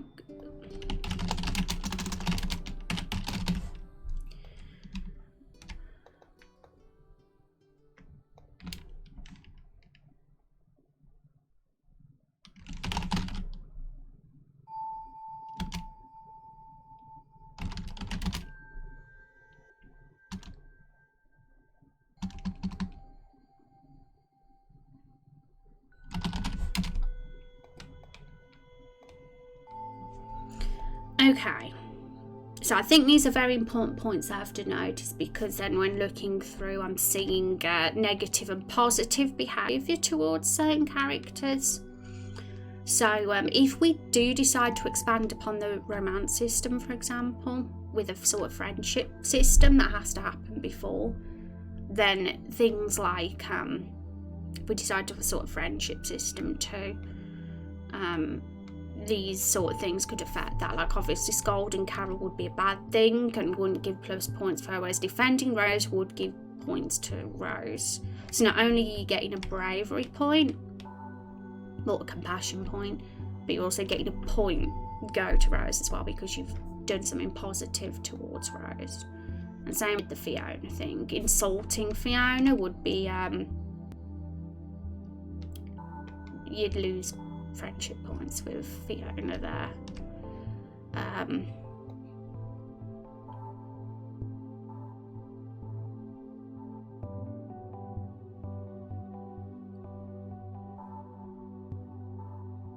And I was thinking actually, with that scene where the hero pulls out his weapon at Carol, now that we've filled in her card, she would... I mean, she would be kind of scared if that was an event from her past. Someone tried to do that to her previously. Because at the moment she's very brave in her response, which she could be brave and not react to the hero pulling out the weapon, because she's confident he's not going to hurt her. Because his inventory's inside her, so she probably thinks, well, you're not going to destroy your inventory, are you? So, but yeah, she's all bravado. She puts on this act that she's not scared of flashbacks, but actually she is. So she's a complicated lady, but we might be able to see right through her.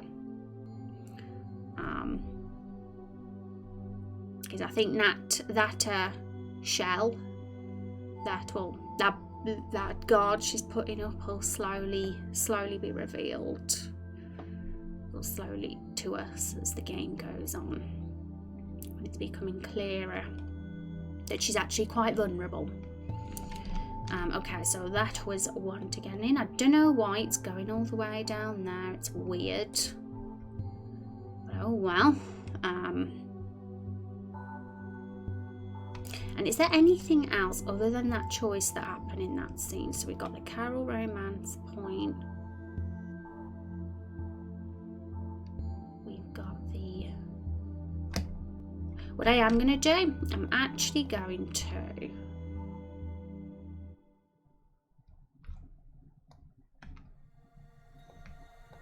bold certain words, just so when it's a name, just so it stands out more.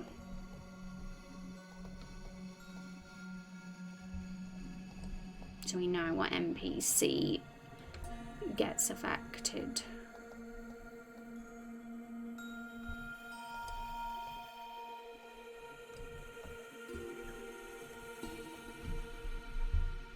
Might have to like think about the negative and positive actions towards NPCs in a little bit more depth as well. Because we've already listed compliment, insult, scold and defend. We might need to note all those down so we can actually keep track a bit better. Art Rover, thank you so much for that follow. Welcome to the stream. Hope you're having a good Friday. Happy Friday.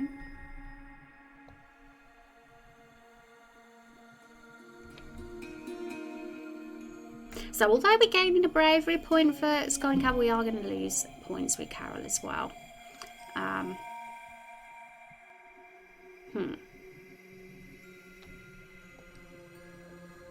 Yeah, I can see myself expanding on that eventually, but we'll just get it in as a basic first and think more about the moral system as a first step. Okay.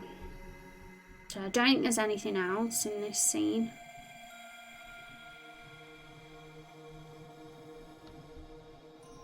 I am going to review the, I'm going to open RPG Maker though. And I'm going to look to see if there's anything different in the actual editor for that scene, because I know that that's an old dialogue flow. I mean, there might be something extra that I've forgotten about.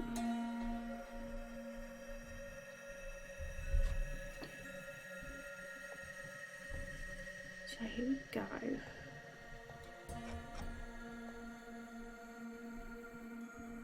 This is the scene I'm just looking at.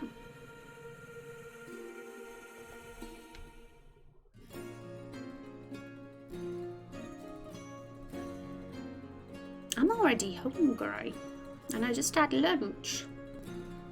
Well, not just, but literally just before I went live. My belly is insane. Just screams food all the time. I need snacks.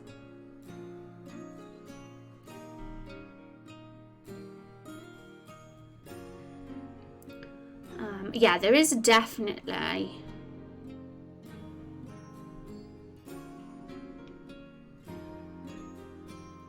there's extra dialogue, but not enough that's changed much, so I think we're all good.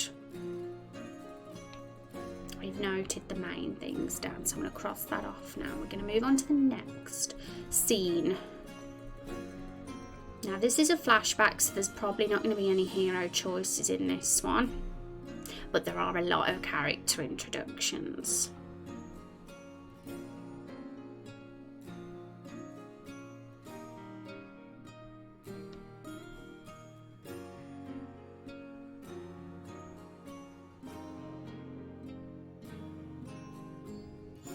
Yeah, so the point of the flashback is to introduce the key characters to the game. The containers, they're going to be main characters themselves as this goes on. The MacGuffins of the entire story.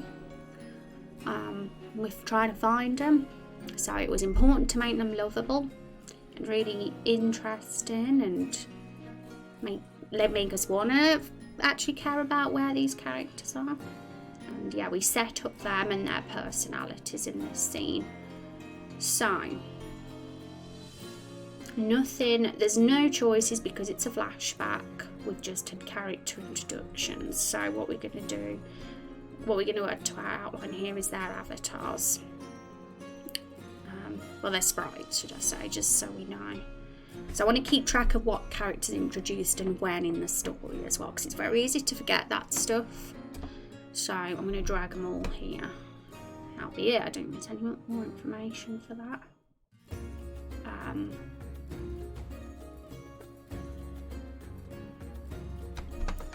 Okay, so these should be hiding away somewhere in a folder.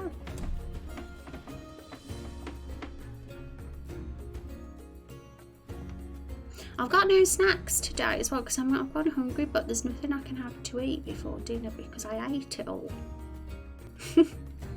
I ate it all. It's all gone. I had all my chocolate and I had all the soya milk. I had all my crisp sandwiches as well. don't know why I've tried Carol there. We've already done her.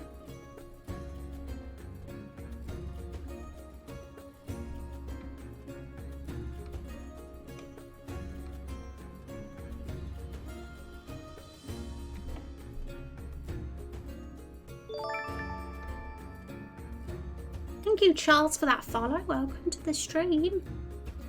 Hope having a good Friday. Meryl. Yeah, Meryl's here. Okay. Here we go. Are you guys real people or are you bots? Let me know. Because I have been follow botted before. So I get cautious when I get a lot of follows in one guy. I use a tool to delete them all though, if I find out the bots. Commander Root, it's a very good tool if you've ever been follow botted, chat. I got follow botted about a couple of months ago. 6,000 followers follow botted, no joke. 6,000 followers and deleted them all. There's no way I was going to have all those. There's my followers. There's people thinking that many people followed me. No chance. Well, I'm real. I'm certain of that. 95%. Hi, Art Rover. How you doing? Thank you for letting me know. I'm sure you're all real. I'm sure you are. You know when it's follow bot because they all just come and don't stop. Welcome to the stream. Welcome to our geeky RPG corner of the internet.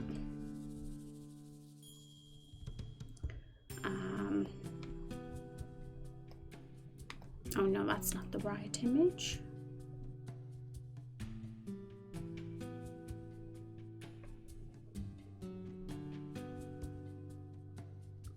One thing I need to do is organise my folders. They're a mess.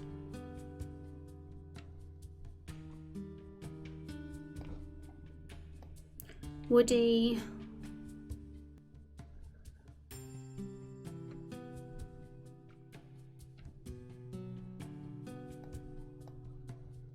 Hank, who gets a hole in him later, but he's going to be a full barrel without a hole for now.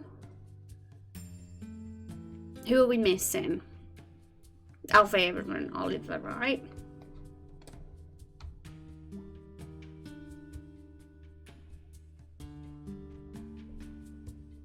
Look at all these awesome characters. I love them so much.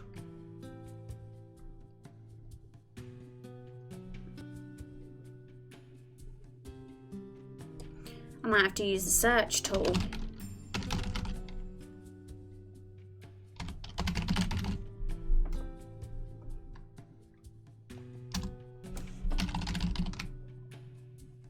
Where's Oliver? He's not there.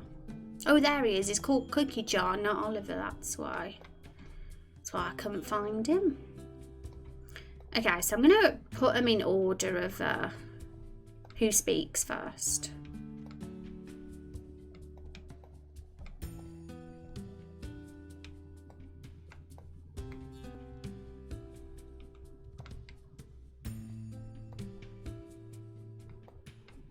There we go. Look at them.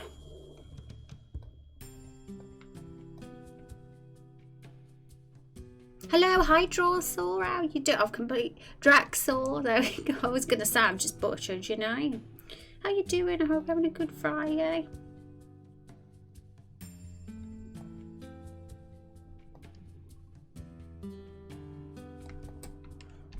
Okay, so I think that's all we need.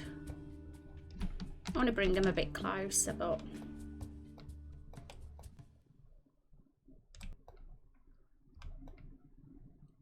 a bit far apart. There we go.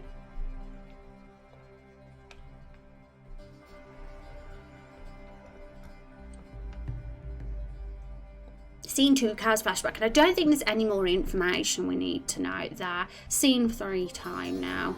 So folks, for anyone who's coming in, if anyone's curious what's going on here, I'm doing a full-on story outline, a proper organised one as well. and I think it's going to greatly help.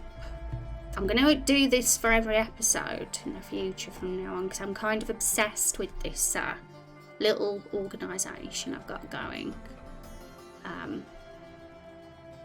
As a way, it's going to be a way to keep track on every decision, every little key event or step or thing, anything that happens that'll affect something in the game will get noted here. It's fine, yay. Oh yes, votes. Anyone who's not voted on our poll yet as well. Our poll for what the name of episode 1 is going to be in our game, so it's a very important poll. Very fun, very important and fun. And I'm going to make a logo. I'm going to update the logo with whatever wins on it for stream 200, so not long. How exciting. How exciting. Okay, so this is the next scene. And I don't think anything happens in this scene either.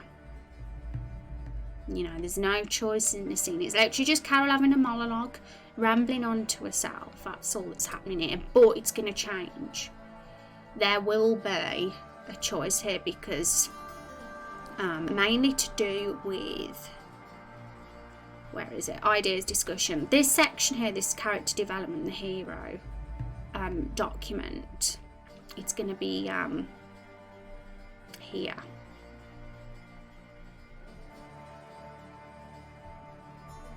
This section I'm highlighting here, maybe because we'll have heard the flashback then as the hero, and we'll know. If you've read this, you'll get it. If you haven't, then it's here.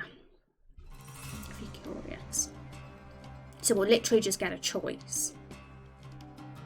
I don't know how that'll affect things, but we'll think a bit deeper into that when we expand on the scene just a bit.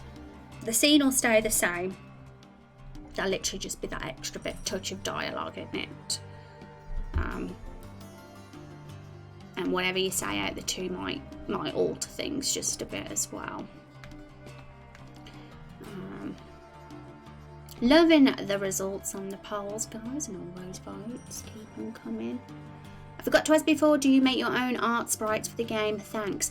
Obviously not everything, because it would be way too much, because we've got, so it's not a big epic RPG. We'd be here till I was 80 years old if I did every single sprite asset myself. For certain things, like these guys here are all original assets created by me. The barrels though had a base. There is an actual barrel asset I used to do them, but the characters themselves were original. Oliver and Woody are all original though. I made those guys from scratch because we didn't have there wasn't a box or a jar asset base that existed, so I made those ones from scratch.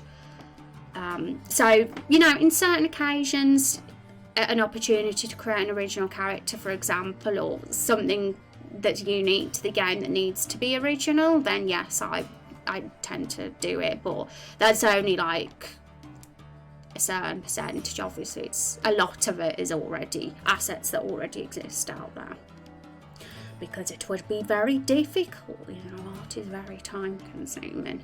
It's all a time consuming thing. Okay, so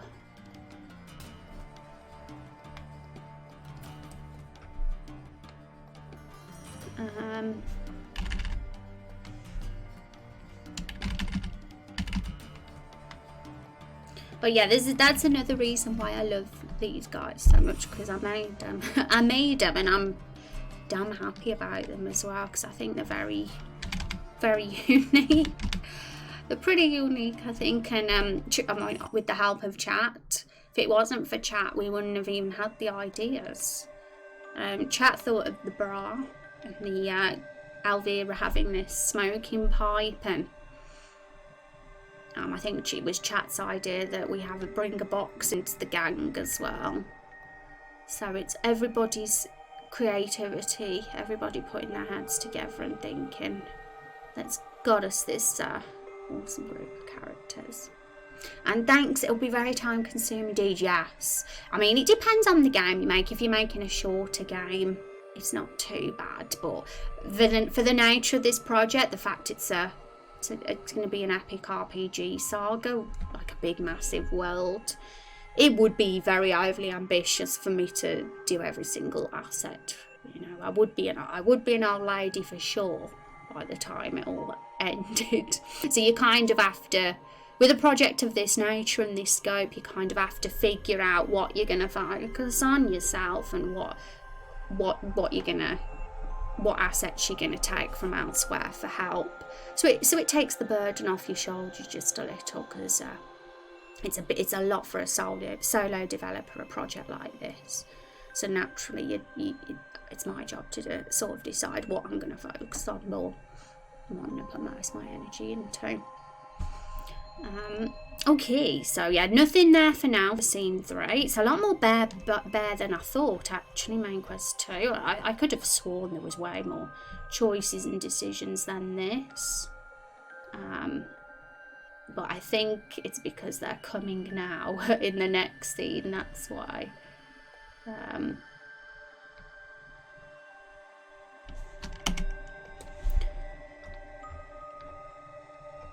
Okay, meeting the fruits. Here we go. First boss of the game. Those fruits are, so we're going to have more characters. Let's bring their assets in as well. Because gosh, Main Quest 2 introduces a lot of new characters, that's for sure.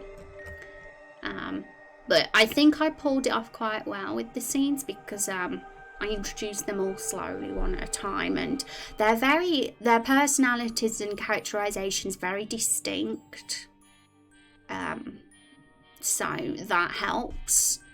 And also, in a way, they're groups, so you can kind of see the containers all as one group, one faction, and the fruits as all one group and a faction. So we're only introducing 2 characters, really, if you see it as groups. But yeah, because it can kind of be a tricky thing if you're introducing a lot of characters at once. You have to kind of approach it very, very smartly. But I think I did it. Okay, so let's get these fruits in.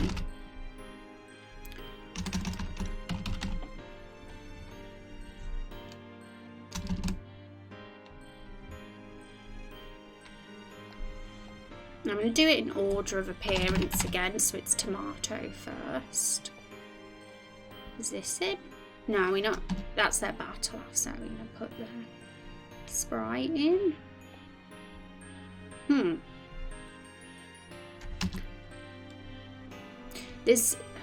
I should not have disabled my thumbnails. It's almost impossible to know what thumbnail is what. I'm going to have to make sure I get those back, but I don't know where in my window setting I've got to go. I accidentally disabled the thumbnail preview.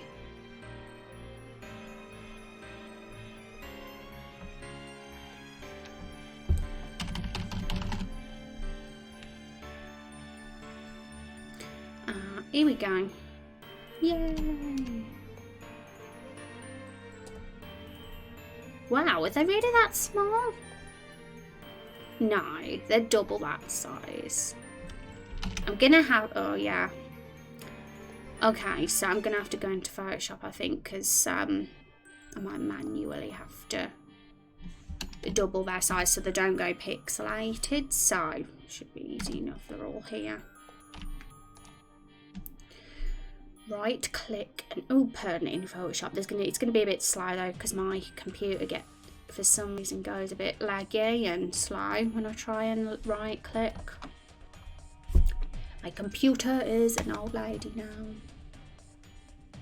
I'm very attached to it.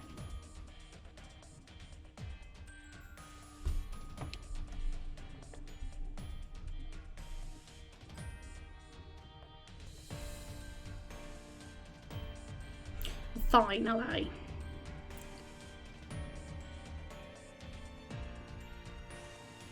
Right. That is frustrating.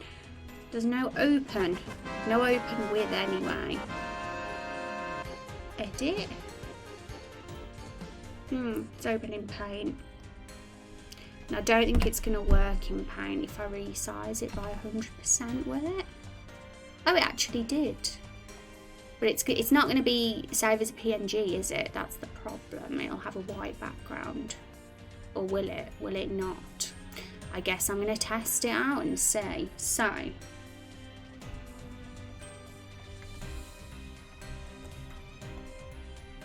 yes, it has a blooming white background, just as I predicted. You suck. Okay, I'm going to have to do this the slow way then, unfortunately. Because Windows is a big butt face. And I just typed in search butt because I said butt face instead of Photoshop. No. Tetsu, thank you so much for the sub 34 months. I didn't see the alert come up. Did the alert come up or not? Or did I just miss it? Thank you so much. 34 months. You are one of our longest subs in the channel, Tetsu. How do you feel about that? You feel special? Let's get that hype. Thank you, Tetsu. I hope you're doing alright. Thank you, thank you.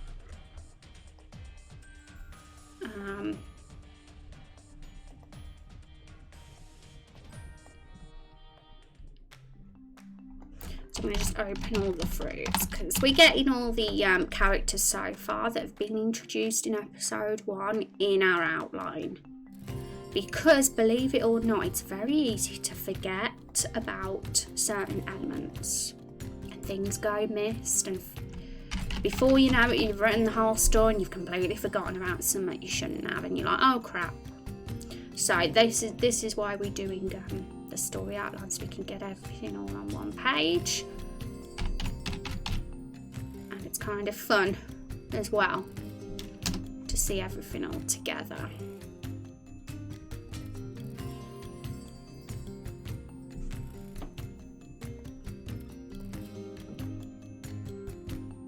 Completely forgotten which fruit I was just putting in.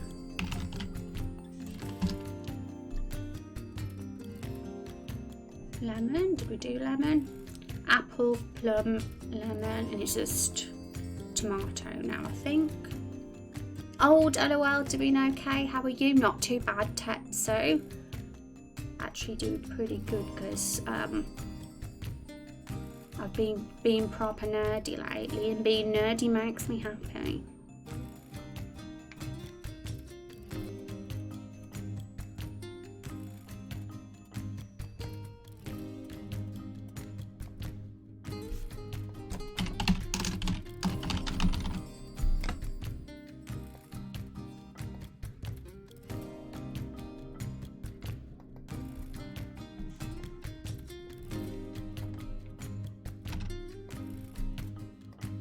This should be easy enough to do. I'm going to just double their size is all, because they're way too small and you can't see them properly on the outline sheet. So look, I used nearest neighbour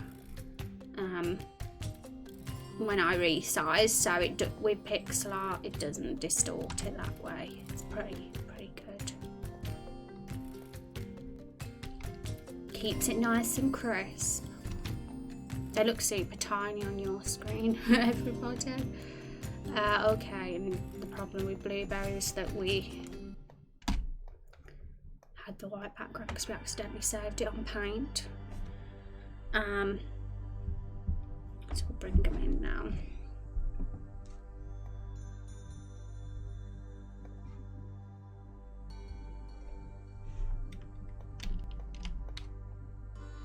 Here they are. Hey, that's the wrong apple face. It's because I updated it so the apple's got a slanted face because he's very uncertain and conflicted as a character. So we changed the happy face to a conflicted face so it worked with his personality better, because it didn't make sense that a conflicted character had a psychopathic smile on their face. So if he was evil, then yeah, I'd get it. But the first one introduced is tomato, so he can go there. Then it's lemon, who's introduced next. Then it's a blueberry. Then it's plum. And then it's apple. We'll have to change him. So, wow, Main Quest 2 introduces a lot of characters compared to Main Quest 1, but that's actually wrong, because Main Quest 1's we're gonna meet a lot more characters in episode 1, because there's gonna be a dozen like NPCs or so in Lakefall. So in a way, all of those NPCs will be meeting in scene 1 and 2 when we're in Lakefall. So expect to see the updated NPCs put here, because although it's optional to talk to those NPCs, you know, you'll still technically meet them potentially. Well, I like the smile. He looks cute. Let him smile today. He's getting attention. He does look cute for sure. And he does look sweet, although Apple's definitely an interesting character. My personal favourite, actually, out of the fruits. And I didn't like him smiling because I want him to be the thing that, well, he's the, you know, he's conflicted. I'm gonna just update, because otherwise I'll forget and then it'll be weird. So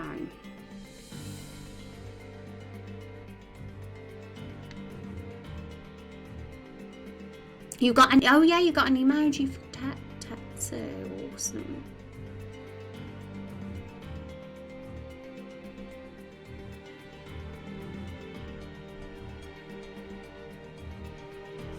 It always takes me forever to find the character sheets because there's so many custom heroes.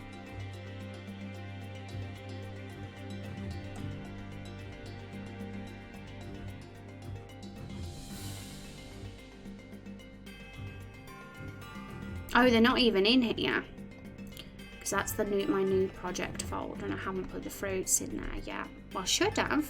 I thought I did, because I did do the scene with the fruits. So they must be there. I'm just not looking properly.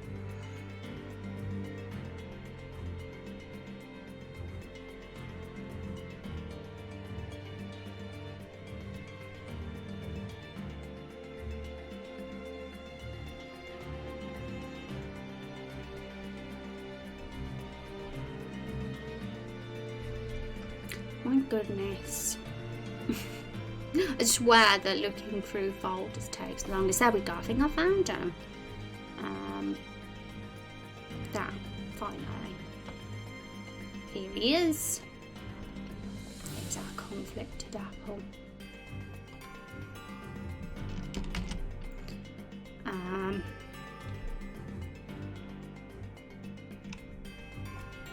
He's definitely cute with the smile, that's no doubt about that, but I guess you're not cute anymore, Apple.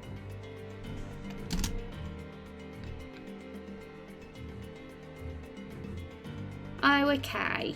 I see what's going on here. Yeah, I did tidy up the That's interesting. I hope the others haven't got the old pixel art, because I did tidy up the pixel art in each of them.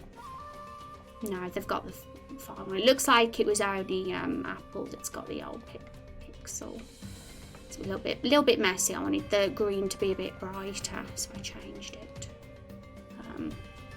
There we go.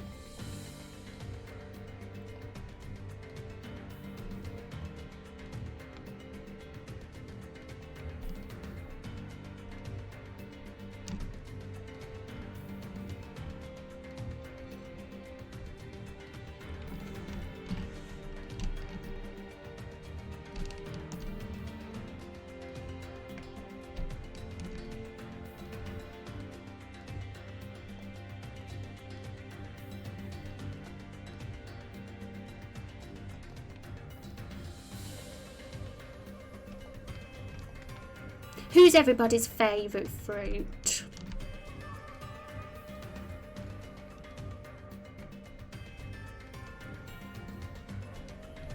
And everybody's favourite container. That's the question of the day. Favourite container?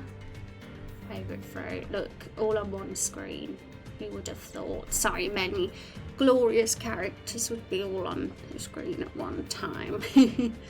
An orange, yeah, we don't have an orange, funnily enough. Funnily enough, an orange isn't in the crew, but we are going to have a grove of fruit trees in the game, in a secret grove where there's more fruits. Oranges will be one of them.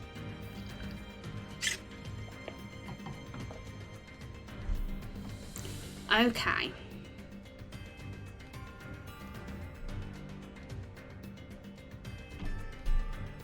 Now let's look through that dialogue and see all the choices. We're going to have to open up another file because we did this on a different one.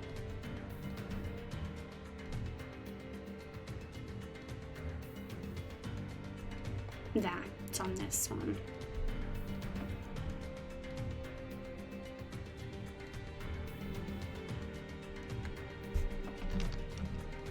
Now this is a pretty long scene. See, the scene card is here because we did it ages ago.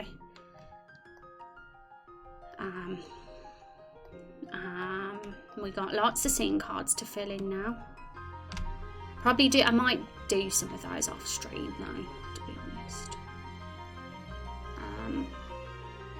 Okay, cross that off. We'll look at the choices here because there's definitely a few on there in this scene.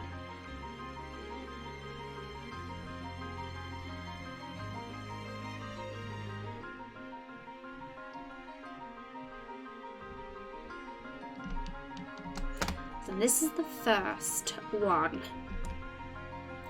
We keep in rows, or your friends, all the fruits are getting rows. So that's just going to affect compassion and carol romance.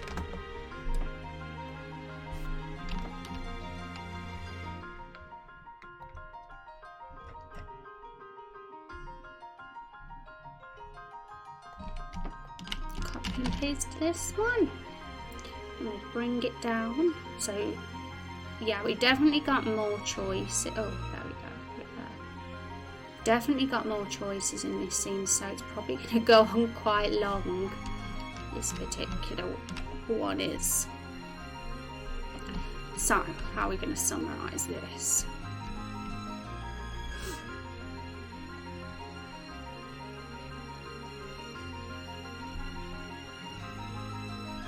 Compassion and loss of compassion. So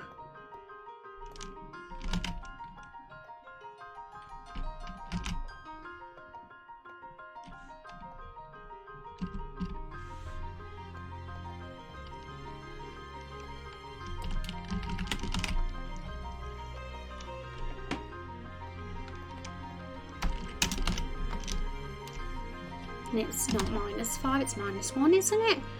Yeah, +1 and -1, and a carol romance point as well for the plus compassion point. So we'll stick that. I have to make this longer then. Put them all on the same line. Why isn't that going on the same line? That's weird. We do that. No, it's still not going on the same line. Copy and paste in there. Well, on the same line. No, what? Go away. Kidding me.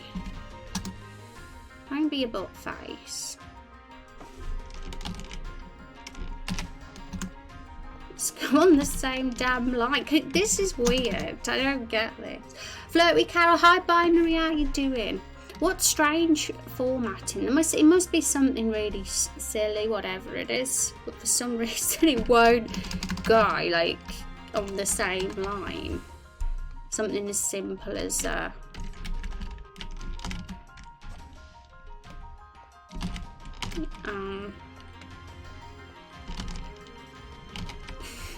how you doing, Binary? I hope I'm having a good day.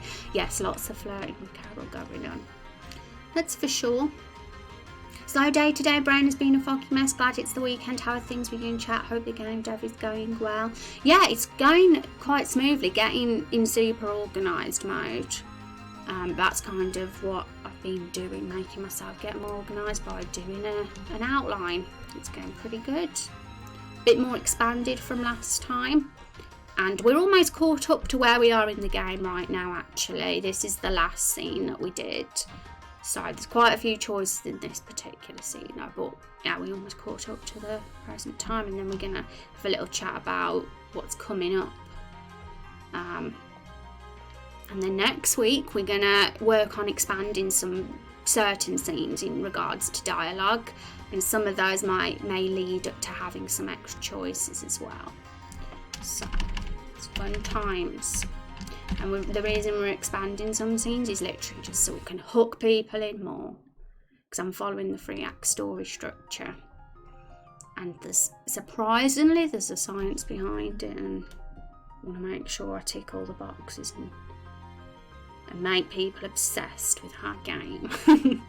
That's what it comes down to, and I've got to figure out how on earth so I'm going to get this on the same line. Who would have thought something so easy would be the hardest thing of the stream?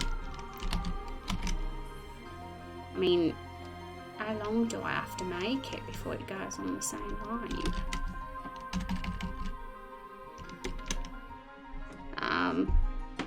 Look at all those raindrops. But I hope your brain recovers, Binary.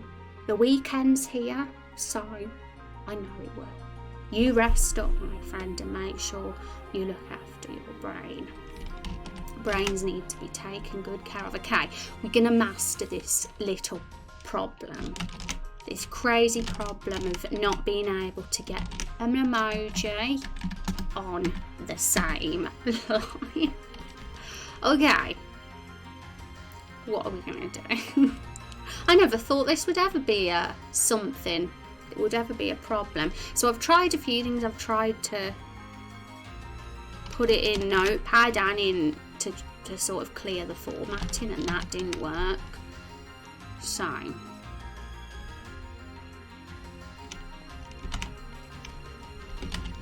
tried putting in between text, and that still doesn't work. It's got to be on the same line, because it's gonna be confusing if I have it on separate lines, because it's the same choice. So it's just going to be easier for me to have it on the actual same line. But wow, Draw.io, you are an enigma. You are an enigma. I'll have to say that. I do love you very much, because you know, for certain reasons I like you, but I don't like you when you do things. Will do. Yay. Okay. I apologise, guys, because I'm rambling, and I don't know what to do now, because Draw has been a butt face, and I want to get this done before we enter the stream, and it's not letting me.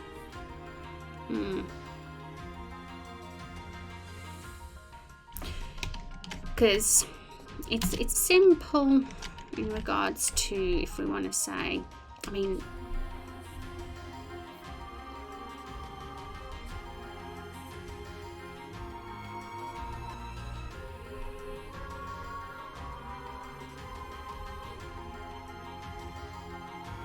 we can't say flowery cow there because you're not, so we're going to just give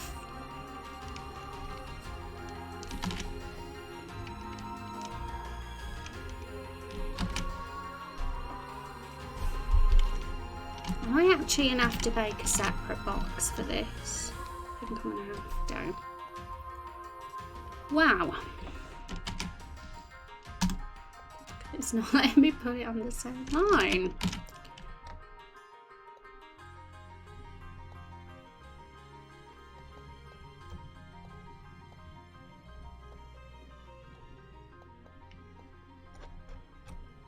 I did do it there though, that's the weird thing. I made a really complex little visual there with the moral system, and it let me put the emojis on the same line there. So it's very odd. Very weird glitch going on. I want to figure it out.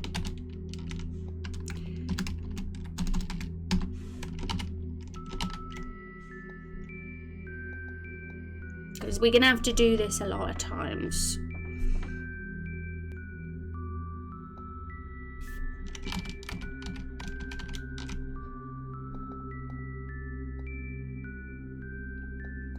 Should I clear the formatting? What will happen if I do?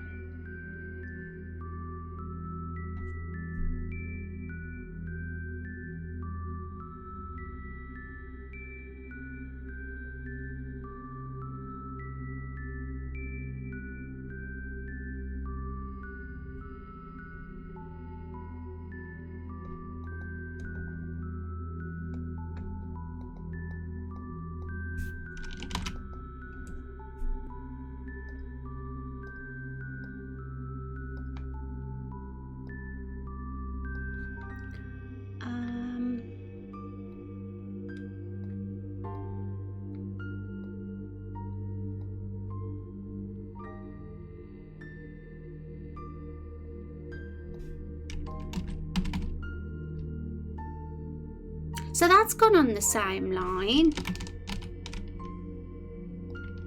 Right, okay.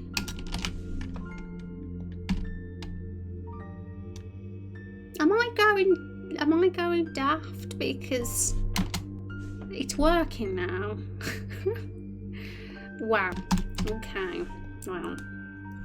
So we don't actually float, we just get a plus romance Carol from what we happen to say, because she's happy that we're doing what she wants, basically. So I'm going to just 1, 2, 3, 4, 5. Yeah, we'll have that. Just have a bit of a gap so we don't get it mixed up with that one. And we're not defending Rose. What are we actually doing? Let's look at review the scene.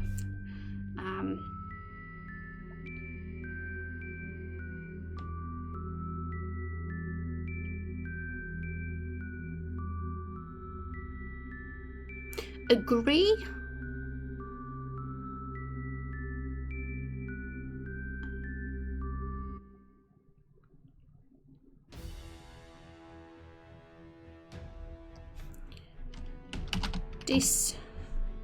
Refuse. So, refuse to give Rose. Hand over Rose, that's it.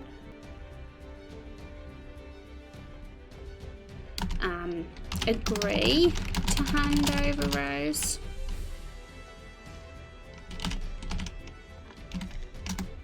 Yeah, now it's been weird with the formatting thing again, but oh wow. Oh wow. We've fixed it now. This'll do. Okay, so I think we got it fine. I think that's, I'm going to just double check because we want to make sure we got everything right.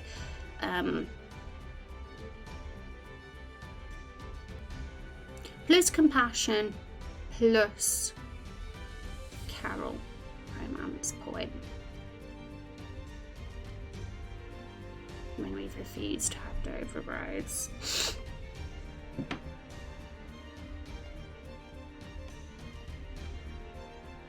Maybe, I don't know if maybe we should lose a Carol romance point for doing that one.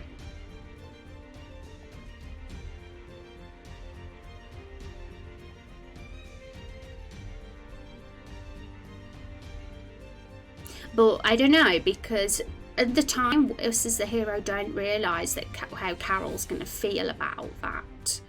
It just so happens that she is like, no. So I'm not sure if we should make Carol look.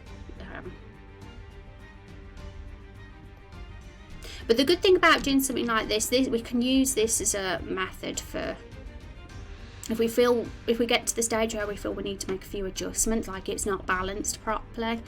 Everything can easily be edited on this sheet, you know.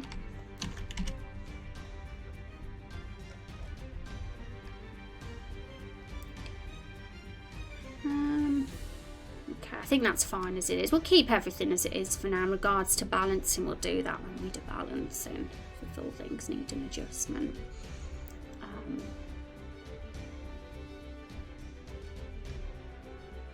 Next choice. Compassion, wisdom and bravery.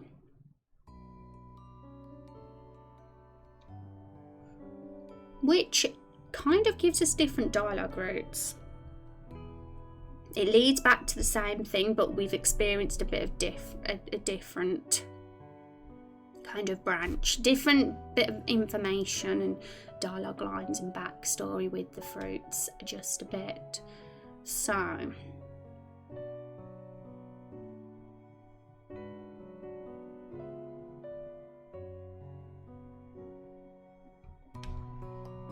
let's get that one in.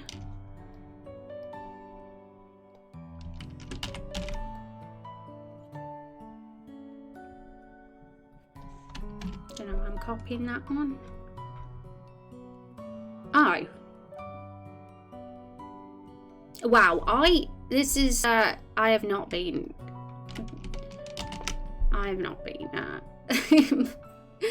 I've got completely put them in the wrong section, but never mind.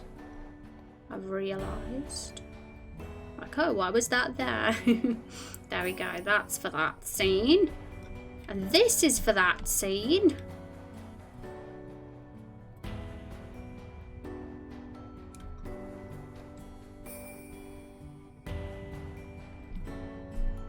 Hi Midsager, how you doing? Happy Friday, hope you're doing good. How's your Friday treating you?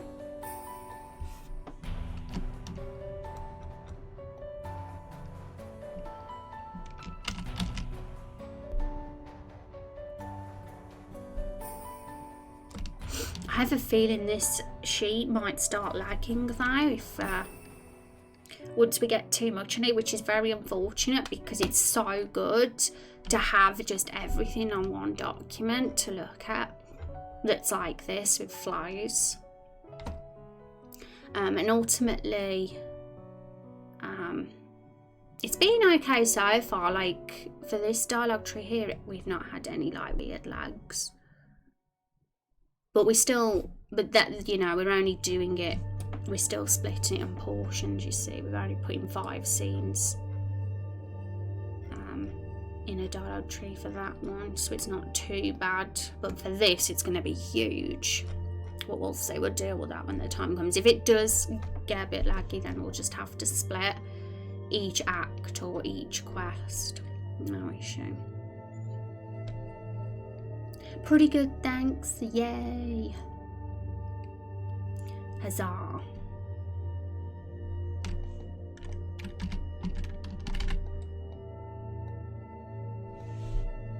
Okay, so what was it? Plus compassion, plus wisdom, plus bravery. So, I'm actually going to copy that.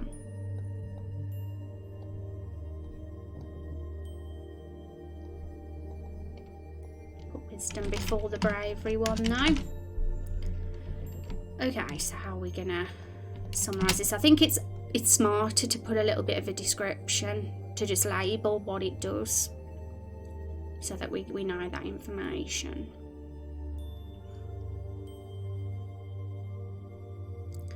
As to be friends, ask them to not fear us. Ask them to say we're going to stop them.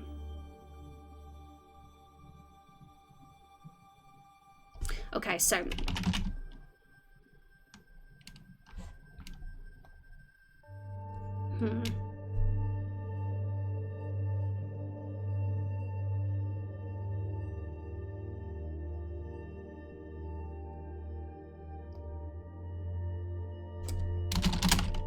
say you can be friends, say they don't need to fear us, and the last one is say we're going to stop them. So just a bit of a variation there, but I I like to just make a note on what exactly was said. Although it's interesting information here, the changes in dialogue. Because in the first branch, in the compassion one, we find out some backstory about how some of the fruits were killed. Their kin were killed squished for food. So that's interesting backstory. In the wisdom one, we find out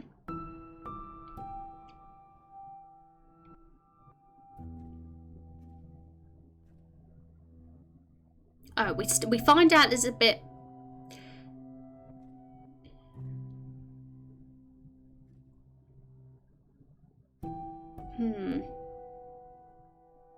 yeah, there's some definite intricacies and differences here that are worthy of noting down. Like, we get a good relationship, a better relationship with Lemon and Blueberry in the second branch,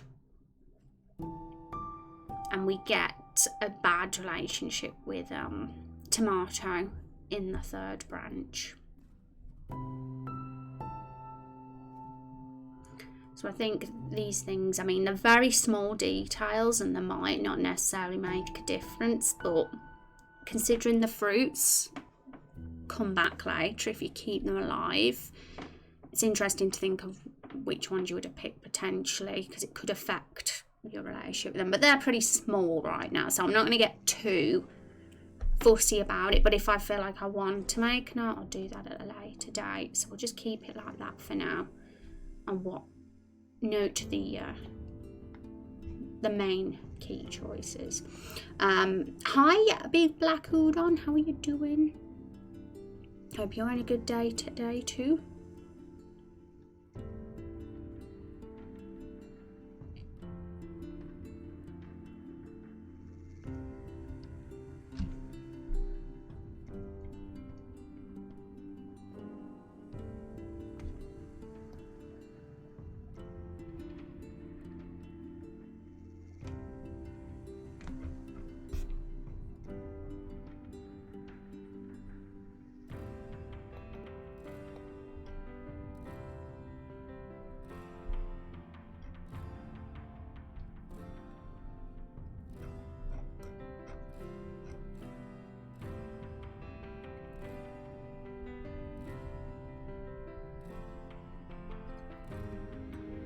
I do think I want to shorten these, because what I have been doing for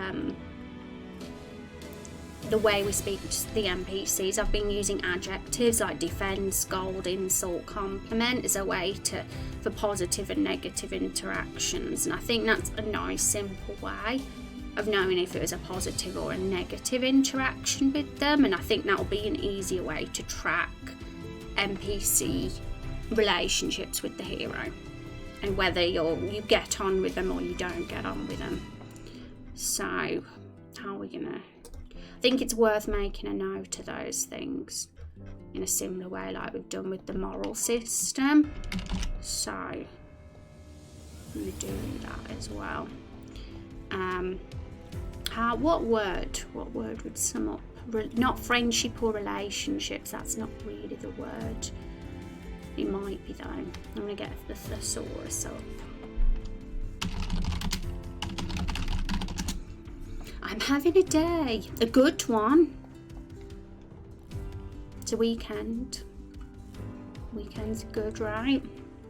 But there's no Rose Stream on the weekend, so they're not that amazing.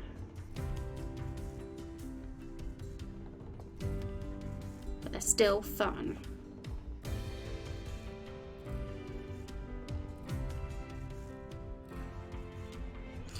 Affinity could be a word. I think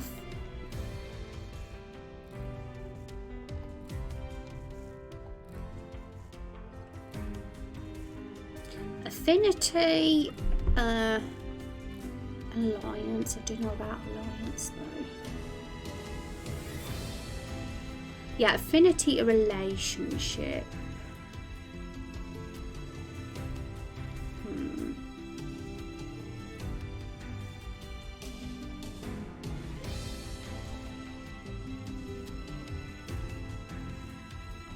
I might sum it up with affinity for now. With NPCs. I don't know about MZ because some are PCs.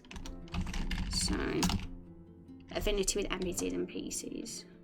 Rose is a PC, for example. So, she's still affected. She'll still have an affinity with us.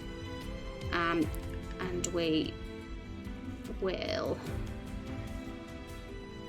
We're going to structure it differently to the moral system now. I'm going to just think about it a sec, because this is something I've just decided to do just now because of how our choices are looking to be shaping.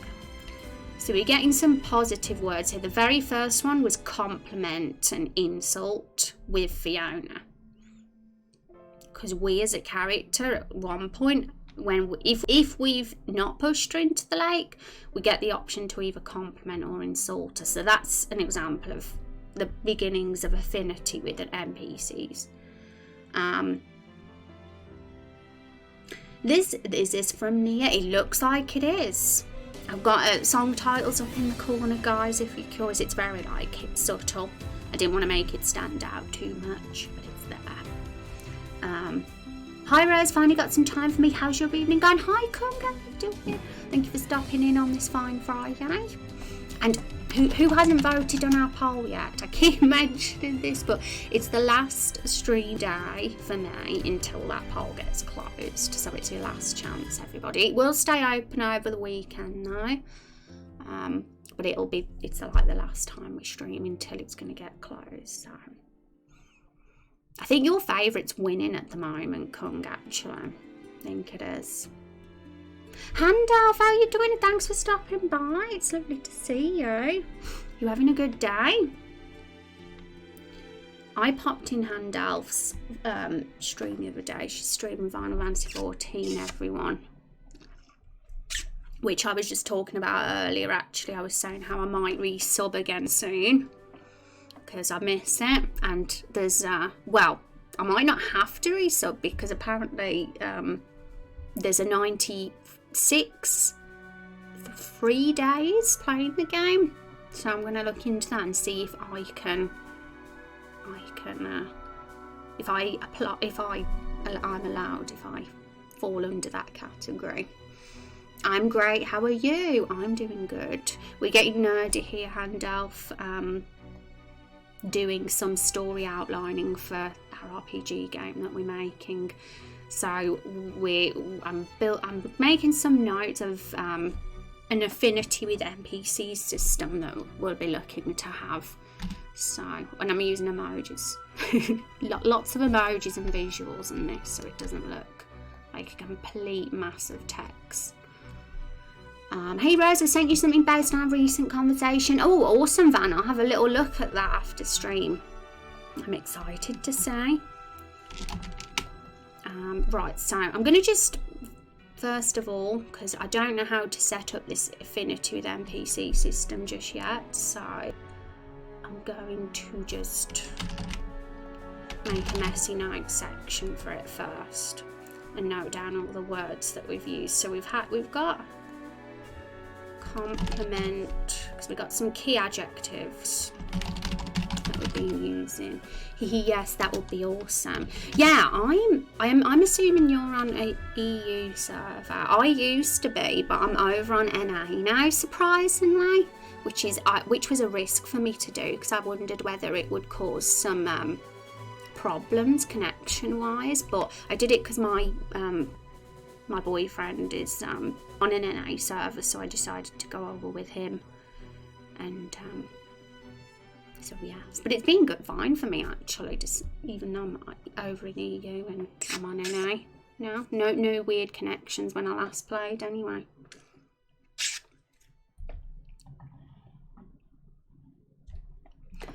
Compliment, insult. So compliment's obviously positive, so I'm gonna split and positive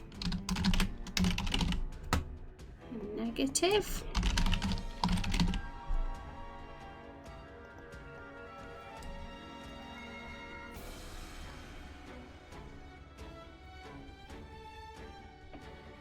B is still looking like it's winning on our poll at the moment, everybody, by the way. I'm going to give the poll again in chat for anyone who might want to put in a vote for their favourite title for episode 1. But right now it looks like we do have a clear winner, but I'm not gonna get attached to it yet because it could change. At one point E was winning by quite a lot, and then B just took over. So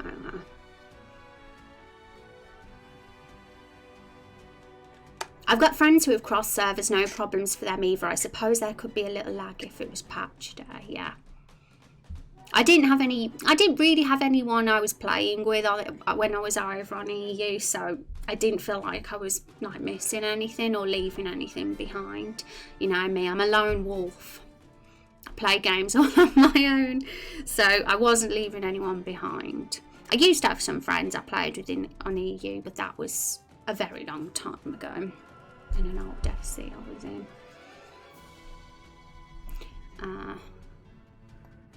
Alright. All the tabs are open, all the tabs. There we go, so I'm going to just unbold.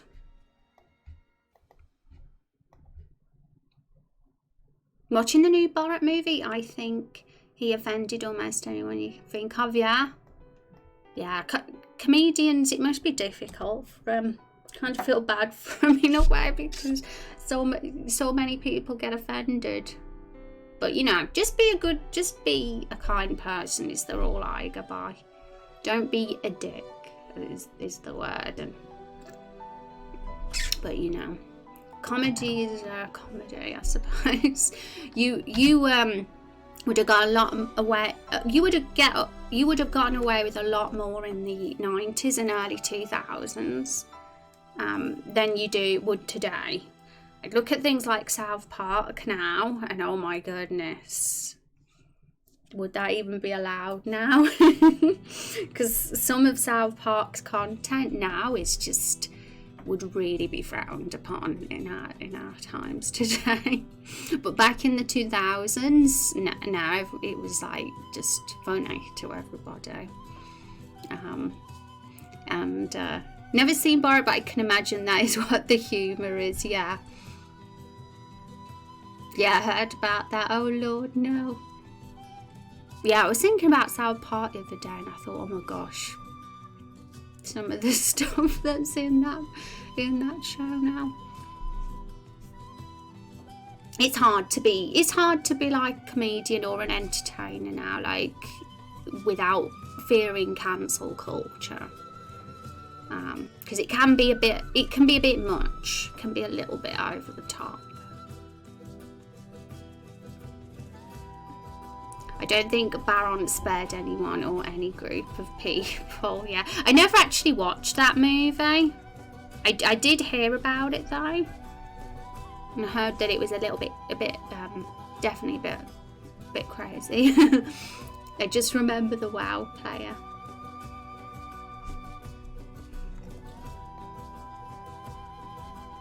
Okay, so those are 2 adjectives rules I got. Scold and defend and flirt. Yes, in Raindrop Chronicles you can flirt with NPCs. It's a proven fact. Scold, no, that's a negative, so I'm actually going to just put these all on the same line so we can save some space.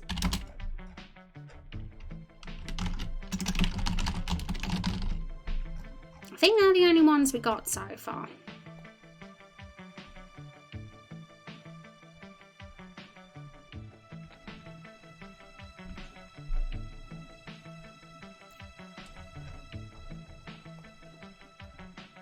I suppose refuse.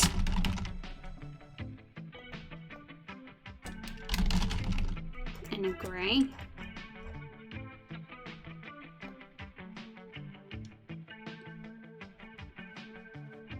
I'm thinking of how to make these stand out because we're using emojis for the moral system, so I might just use maybe colour coding or something for the affinity. because otherwise we'll just have way too many emojis and it might get a bit confusing. We'll see.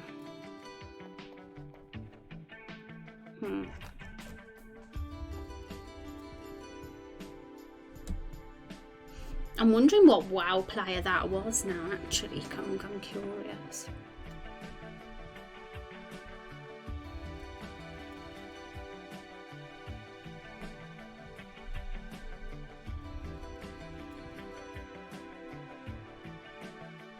I think that, yeah, we need to change these to adjectives just so it's a little bit clearer if it was a positive or negative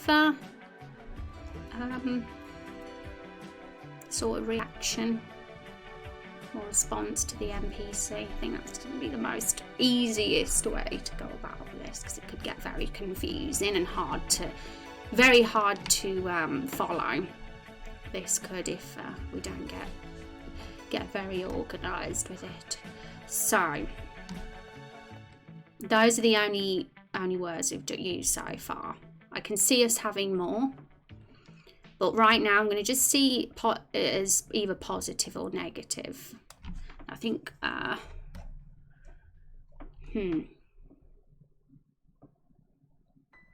yeah, maybe we should colour code then. But we've already colour coded for the moral system.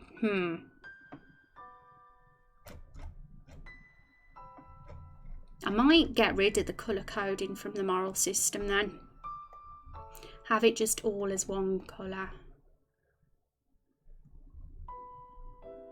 And then for the affinity we can colour code. It'll probably be a bit easier and stand out more than if we do it that way. So that means we'll just make it all white. I think the emojis stand out enough for the moral system. But we need some way for the NPC affinity and relationships to stand out.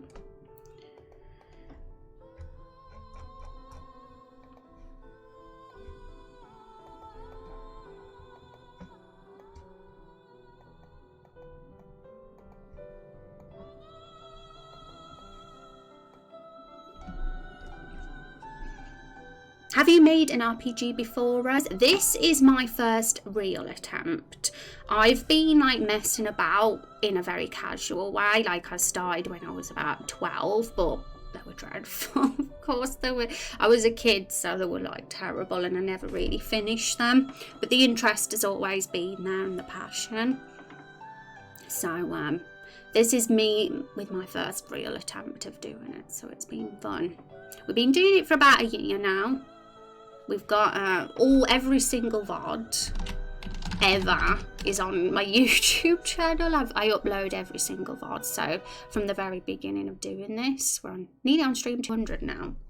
So yeah, so we're still very much in the early days because it's a learning process and it's a journey. It's a marathon, not a sprint. So, but it's very fun, and very fulfilling for me to do something like this. That's awesome. Thank you. I appreciate you stopping by though. It's awesome to see you again. And your stream was really good. I walked in when there was like loads of hype going on because I got gifted a sub to hand out for everyone. Let me share her emotes in chat actually. Where are they hiding? Yeah, I had a pop-up come up randomly the other night that I got gifted a sub and I was like, I'm gonna just go in and say hi, and I did. And you were getting gifted like a bazillion subs. I was like, oh my god, this is amazing. I love to see all that wholesome stuff. I think 1.5 years now, yeah. The first 6 months were a little bit inconsistent. And I had a big massive break in the summer last year. I think I went from about May or about June, between June and September, I sort of was only doing it once a month, the stream of this last year then. But then I started consistently doing it in about September last year.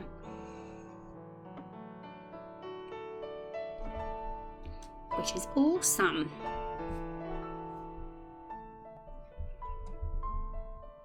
Okay, so let's just copy and paste that in and replace that. So we got positive interactions and negative interactions, and I'm gonna eventually build up all the adjectives that we can use, because it's gonna be different, like, you know, different interactions. They're not necessarily all going to be compliments, and they're not all necessarily going to be insults. So but to make it just easier on myself so it doesn't get too complicated, I'll use maybe one colour for positive, maybe green for positive and red for negative. Perhaps that's a bit bright, that green is, though. That's a nicer green, more the turquoise.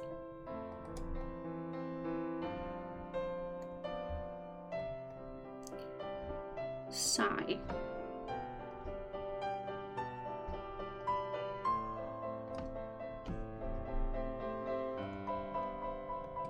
think that will do. I don't know if the red looks a bit dull, though. I might want slightly lighter.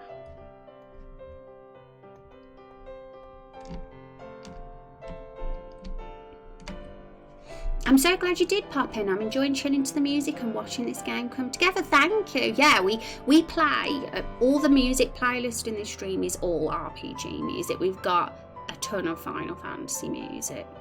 The playlist is about 14 hours long, and I'm always like looking to add some more to the playlist whenever I get time. I want to add the Raindrop Chronicles, because that's a good one. We got Chrono Cross, Chrono Trigger music, and Nia, all sorts.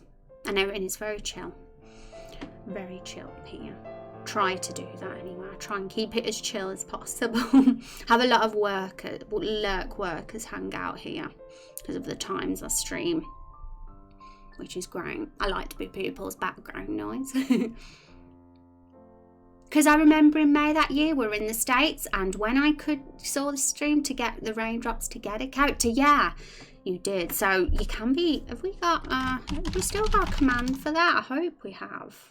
Oh yeah, we have. Once you got 1,000 Raindrops, you can be a character in the game. Type Raindrops to see how many you have. That's true. And you got the Raindrops pretty fast, Kung, because you hung out in the stream quite a lot before I even started this game. So you had a head start, which is awesome. Follow age. Have I not got a follow age? Oh, it has worked. I was like, I didn't even see that come up then. 2 years and 1 month. Oh my goodness. Yeah, I remember it was a Dark Souls. I was playing Dark Souls and you were playing Dark Souls, I think, Handelf. I'm pretty sure it was Trog that introduced us, if memory serves me correctly. I think it was Troggy. And yeah, time goes by fast. I'm glad I got my character in, yes. We've slowed down on the submissions since we raised the Raindrop requirement. The website's there, by the way, if anyone is popping in and curious, hasn't seen it yet. And there's information about the character stuff on there, but the submissions have slowed down, which is good. That's what I wanted. I wanted the submissions to slow down, because we would have just ended up with like so many characters that we couldn't keep up with otherwise. It's good. There's no rush though. People will be added to the game whenever it's relevant. Like Kung, your character, we were talking about your character the other day, Kung, and how she could fit into the story. We spent about an hour chatting about her several streams ago, actually. We'll probably bring that up again when we have a character's stream at some point. Once we've finished with all this story outlining business, we're going to go back into like thinking about the characters and where they will, what part they'll play in episode 1.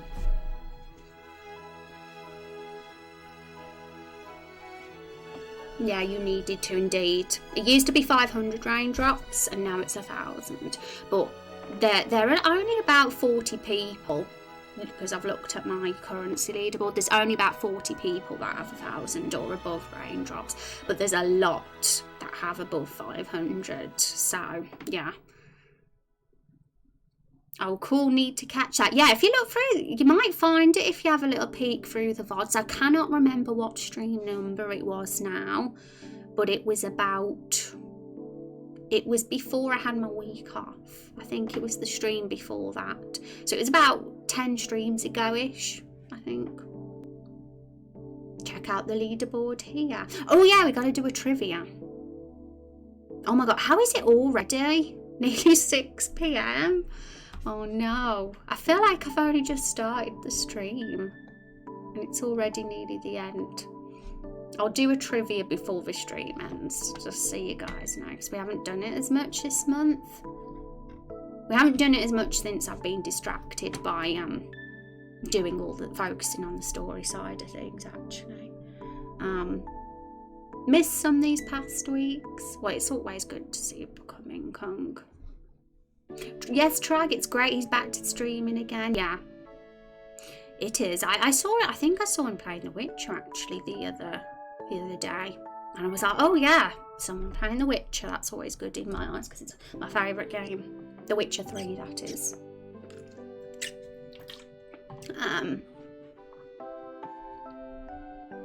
It's already getting close to the end of the month too. Yeah, because I had the week off. I had a week off, didn't I, in early October. There's been hardly any trivia this month, so I wonder who's going to win this month. Are you high enough on the leaderboard, Van, or is someone going to catch up with you? if we'll just have a big session. We'll have about 5 to 10 trivia questions in one go on the last day of the month if we feel like there's not enough. If we feel like there's not enough points or something. I'm the only person on the leaderboard. Yeah, I think we've only done it twice or something this month. We'll do it now. We'll do a couple today then, actually, to make up for that. So here we go. Trivia, everyone. What are the fruits in when you first meet them? This trivia, anyone who's new here, is Raindrop Chronicles lore. And yeah, it's my trick to get everybody a nerd for this game. A basket. You were OP, Van. Van has been studying the lore Bible like the back of their hand. Can tell that Van knows all the stuff and that they've been reading it all, which is awesome. Points. Yay! We'll do another one at the end of the stream now. But first, I'm going to make sure I colour code these. So, I might do that because it looks a bit of a mess in the centre. There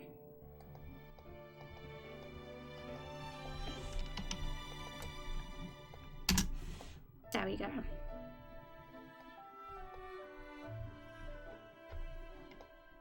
I think that's fine.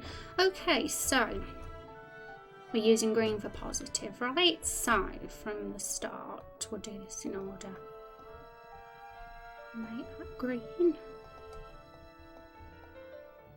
And we'll make any negative ones red. And that will just be easier to track then, because then when we're looking through all the choices, we'll see what was a negative and what was a positive reaction, and we've got the NPC's name next to it too. I suppose you could say that's a negative one as well, pushing them in the lake. So I'm gonna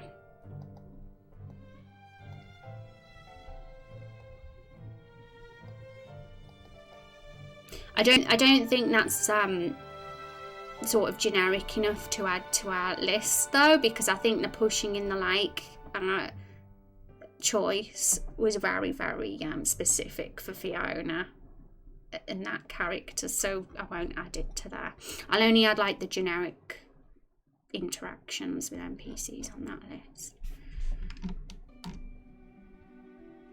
But it's just looking at that, it's a lot clearer what's a negative and what's a positive reaction. So, Scold Carol, that will be red, of course.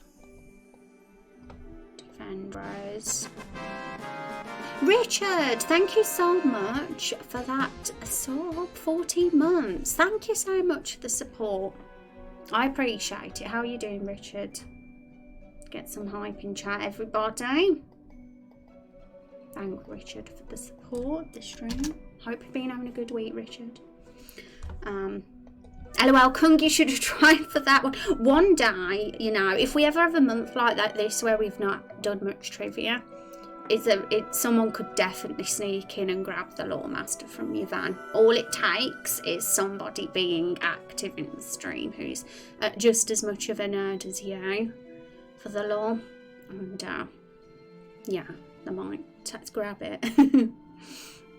Hubby's came home right then. When I turned my head, you answered. I guess some of those affinity actions might have different results than usual in particular circumstances. Yeah, maybe, mate. Is there anything crossing your mind? That's crossing your mind for different results? Because you might have thought of something that's not crossed my mind. So feel free to share your thoughts, because it's I love this. I love the idea of having an RPG where things, you know, you can treat NPCs differently, and the way you treat them will potentially have consequences. So that's really why we're doing this. This is why we're making a big outline and noting down every single choice, so that it's easy for me and us to track every single little variable that's working behind the scenes, because then we can really easily decide how it's going to affect and what the different outcomes are going to be a lot easier, and we won't forget because it's all there. It's all in our faces. And yeah, I should do another trivia, Kung. I'll do another one so you can have a chance again. There we go. Who were the first two barrels that came to life? Hello all. Hi, Richard. How are you doing? Are you looking forward to the weekend? How are things going? Flirt's a positive one. Flirt Carol doesn't make sense, so I have to put with in after it, of course.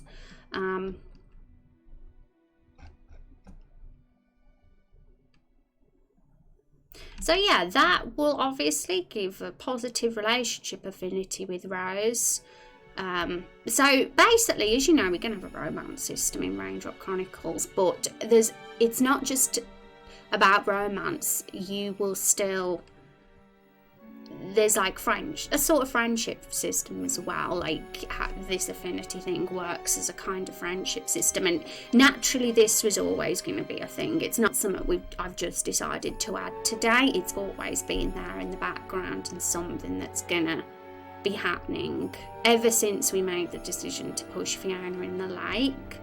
This system has existed really, because our relationship with Fiona as a character is going to be different based on what we did in this scene and how she's going to talk to us and treat us, and you know, potentially more than that. It could affect whole quest lines sometimes, not necessarily, you know, with Fiona in particular, but other NPCs it could. Hank and Meryl. Oh no, you were close, Kung. It's Alvira and Hank. Yes, you got Hank right. It's the pressure, isn't it? It's the pressure of wanting to be first, and you want to just get the names in. Oh, Bola, you'll do it. We'll do another trivia. So Van got that one.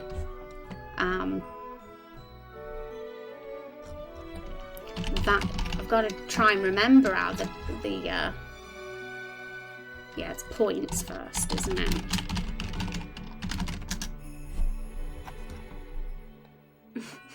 I waited. Oh, well, I love Kung for taking part anyway. I appreciate it. It's fun. Even when you get the answers wrong, it's loads of fun. There we go. What item of clothing does Meryl wear? A bra, yay! Yay, I'll accept bra. It's fine. Like I said, you don't have to like go pink bra or as long as you say what it is, that's enough. So, Kung. There we go. GG Kong.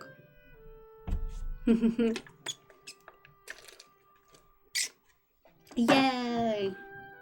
Hi Pooh. I'm not on the leaderboard yet. We have neglected the trivia lately because I think naturally since we started the story suggest-a-thon streams, which I haven't got the logo up today by the way, because it hasn't really been story suggest-a-thon today. It's mainly just been doing an outline. But we will get back into doing the story suggest-a-thon soon. We will be focusing on dialogue though for a while, at least for next week, because we've got some scenes to do lots of cool expansions of dialogue on. So we'll be sharing thoughts about good dialogue ideas, and that'll be a lot of fun as well. And because it's all been about ideas lately, you know, the trivia kind of takes a back seat sometimes. Happy hamster, yay! Okay, now we got one more. So refused to hand over Rose is obviously a positive on this occasion for Rose.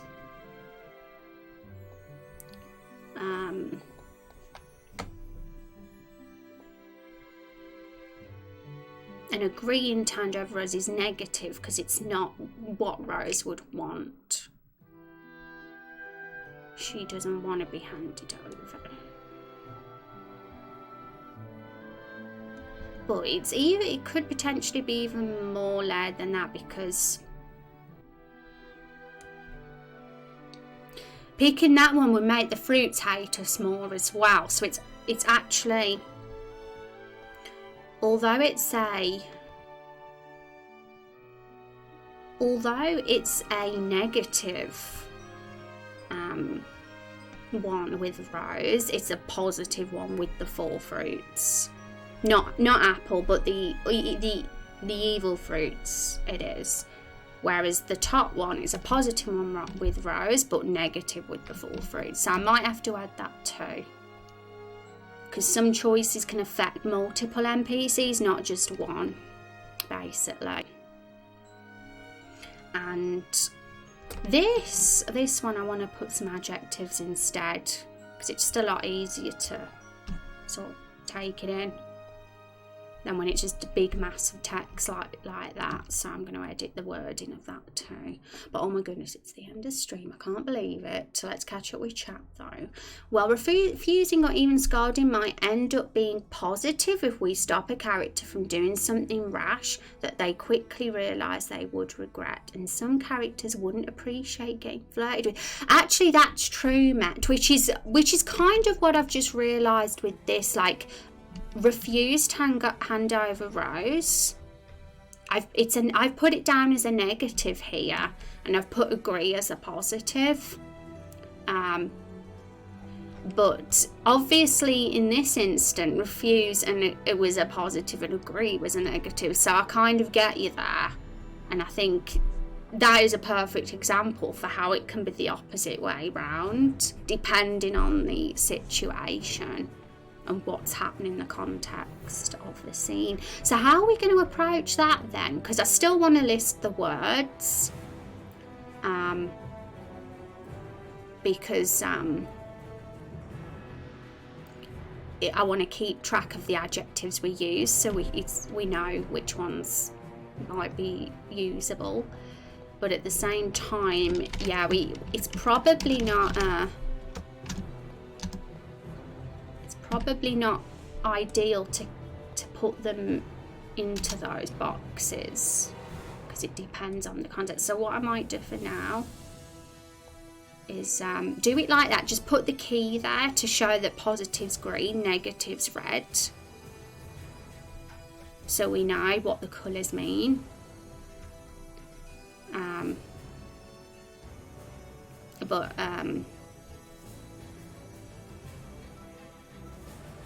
I'll keep the actual adjectives uncolour coded, because like we said, it depends on the context.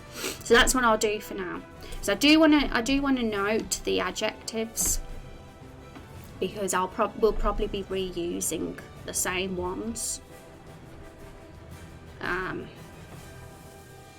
But we'll say it's just so we can like look at it and think, oh yeah, compliment for this situation fits. Okay.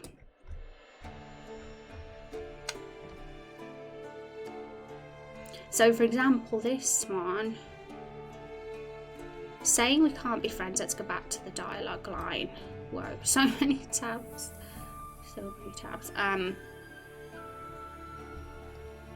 How would you ask to be friends in an adjective? See, this is the interesting thing. It's a challenge summing up with an adjective. But I just think it'll sink in a lot easier for me. You know, maybe you guys too seeing an adjective sum it up, whether it's positive or negative. So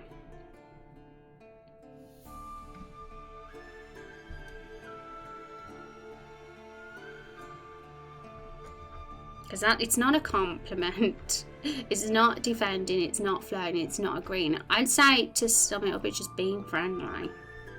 Being friendly, being...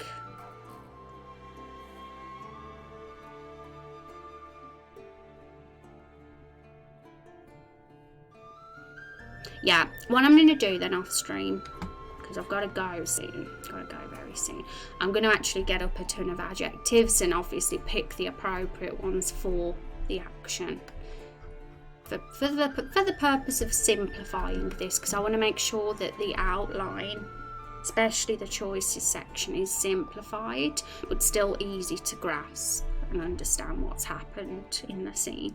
Because if the wording's too wordy and confusing, it's just going to go over my head and it's not going to sink in as much what's happened in the scene, especially if we look at it weeks later or months later and we need to review it all. So that's what I'll do. But you can kind of see what's happening here. You can kind of see it. And I've got to make sure there's a lot more to this scene still. I don't think there's any more choices apart from one here at the end, which I do want to do a little slight rewrite of, just a touch. So, but then there's some more in the next scene. In scene 5, the roses painting scene, we'll have had the choice to kill them or keep them alive, because that will be post-battle. And we'll see then the scene where what happens if we keep them alive and the outcome of if we kill them, because the outcome will be different, of course. And then we'll also have the reptile painting as well. And the painting will look different based on if you killed them or kept them alive. And that I'll get those in as well. And then we caught up. So that's it. We'll have got all the choices in at that point, and then it's unknown at this point what's going to happen here. Though I do have a few little descriptions. We know that we're going to go back to Lakeful. We know that we're going to ask the villagers if they recognise the reptile in the painting. We know that we're going to recruit either a diplomat or a herbalist before heading into the caves. If we recruit the herbalist, we'll be looking to find a disguise where we dress up as reptiles to sneak in the cave. That would be that branch, because the herbalist will have collected our disguises for us.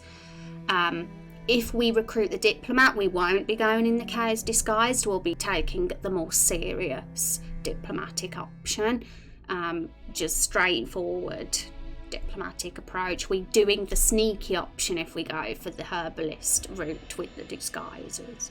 And then we know that we're going to make our way through the caves. We'll meet the reptiles and we'll choose to either spare or kill them. You'll see the reptiles' way of life within the caves. You can either go back to Lakefall and warn the humans, or join the reptiles, or do neither. You can watch chaos unfold, and then the final part will be planning the next move, tying up the loose ends, and preparing for the sort of cliffhanger of how we're going to move on to episode 2. That'll be all the ending. So that's it. And we'll obviously flesh these out more so we get more of an idea of the little key plot points within these scenes, more than just the basic descriptions I just read out. One, for example, is the fact that we're going to meet a vampire in the caves, which I talked about, was it last week? Because it's going to all tie in with the ending of, you know, if the fruits were kept alive, they would have got the vampire blood to be able to conquer Lakefall. That's on another sheet, that is, and we'll get that in on here as well, and we flash out the outline a bit further. Sounds good. Reconcile by offering friendship and reassure them by saying we won't harm them and threaten them for the last one. All those are perfect, thank you. See, this is why I'm grateful for you guys, because when I get brain melt, you're able to come up with the words for me, and I think that's awesome. That's teamwork at its finest. Thank you. Thank you, Matt. So,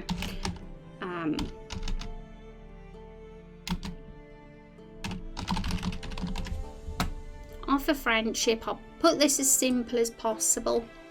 I won't get too wordy. Reassure, no harm. If that makes sense. Yeah, that's fine. That's not too wordy.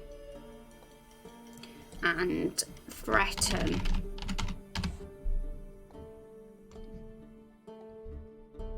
So that's obviously a negative one. The reassuring we won't harm them goes very positively. If we look at the dialogue now, the difference is very clear. If we pick the I'll have to stop you, tomato reacts badly, lemon reacts badly, blueberry reacts badly, they all do. It's only apple that is sort of being nice, but that's because apple's neutral really. He's kind of middleman. And the middle one is the best because they thank us, lemon and blueberry do. The top one's a bit skeptical though. Even though it's positive and we offer to be friends, it doesn't exactly turn out too good, but there's kind of an understanding.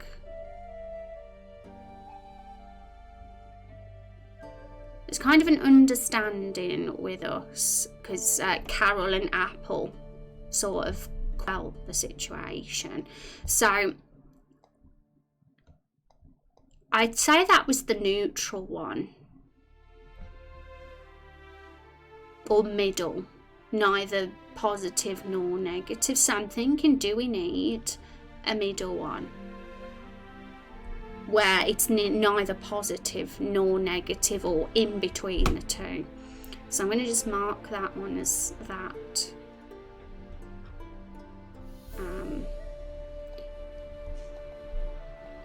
And put neutral in the middle, because that's kind of how it works with the moral system too.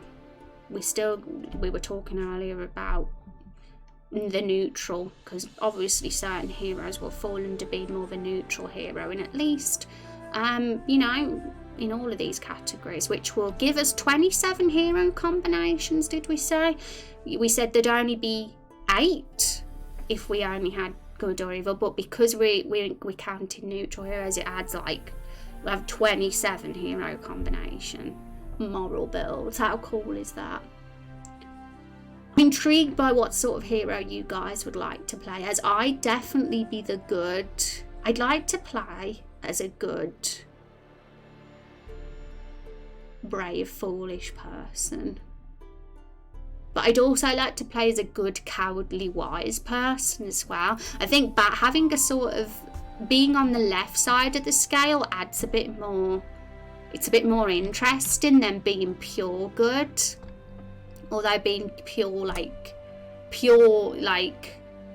or if you was all on the right side, you'd definitely be a bit of an OP hero, and that'd be an interesting one to play as. But I think having an evil or a cowardly or foolish mixed in, even just one negative with a couple of the good ones, could create a potentially interesting combination for a hero. Wondering if good and evil are a bit too polarizing. How so? I mean, good and evil is always it's a strange thing anyway, because you know, it's just the very simple one, especially because we've got Father Maple as the clear chaotic evil tree, and we got the Lightfall tree that is more like the good. So it was only natural that good and evil were the words we use, but they might not be perfect. There might be better words. I can't think of any better alternatives for good and evil though, that's the thing. But we could use the thesaurus. Define evil. So I'm looking now. We've got sinful, foul, immoral, wrong, bad, wicked, fiendish, horrible, heinous. We got virtuous for good. So some of these words could be a bit better maybe, though they basically mean the same thing. But you know, it is extremes, because if you are minus 100, you are kind of evil, you know. But if you plus good, you're very good. A lot of people might fall not like very extreme. You'd have to pick every horrible, not compassionate option in the game to be that. And it'd take a while to build up as well. You're not going to get there just in episode 1. And coward, like, you'd be frigging running away from everything if you're minus 100 on that scale.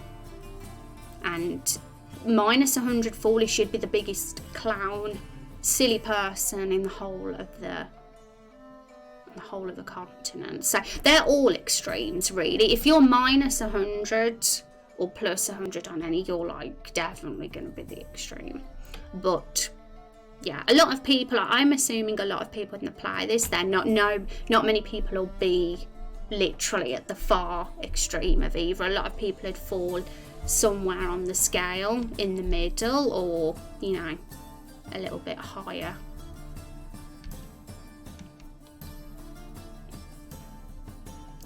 Unless you're purposely playing to be evil or cowardly or foolish or vice versa, then you might hit the minus 100 eventually, if you're going out your way to be really foolish, cowardly or evil.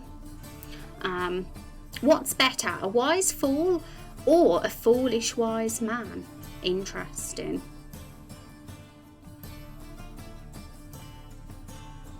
What do you think's better, Yorkshire? So a wise fool would be, I'm trying to think of a character, like an example of someone who would be a wise fool.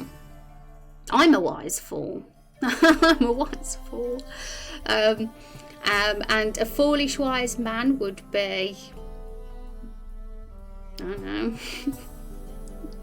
a wizard, some sort of wizard. A wise fool.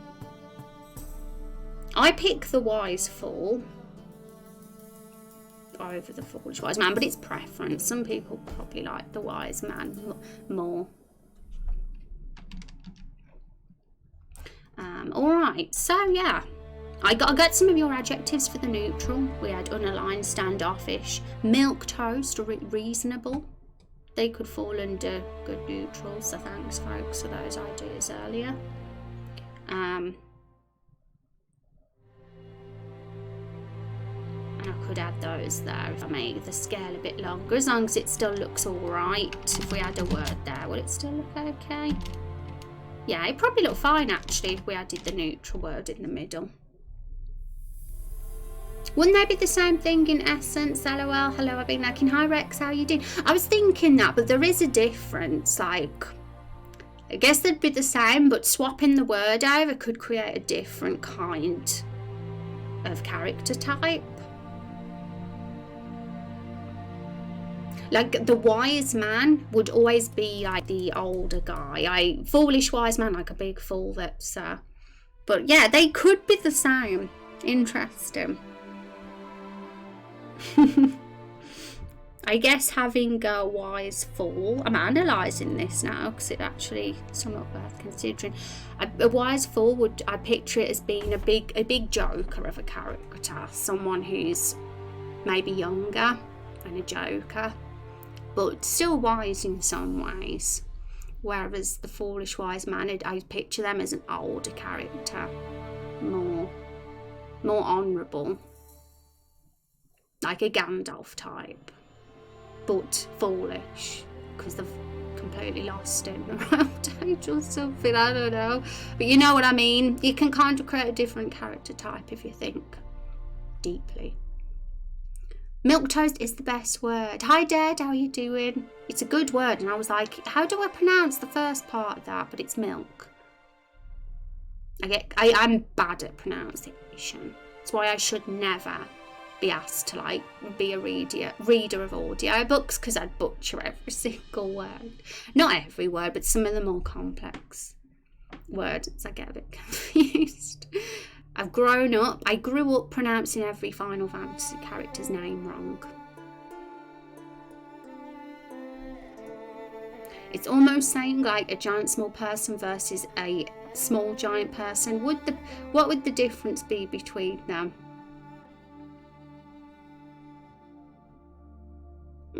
Yeah. I think with those particular adjectives, it's well, a giant small person would be a small person who's got like really big, massive arms, and a small giant person would be a giant with tiny arms. That's the difference. I'm crazy. My mind's really thinking of all sorts now. But that'd be the difference. In my head, that'd be the difference anyway. See, it works. Okay, so thanks for hanging out, guys. Thank you for joining me for my very organised, trying to be organised, my organised outline stream. We're getting there. We're trying to.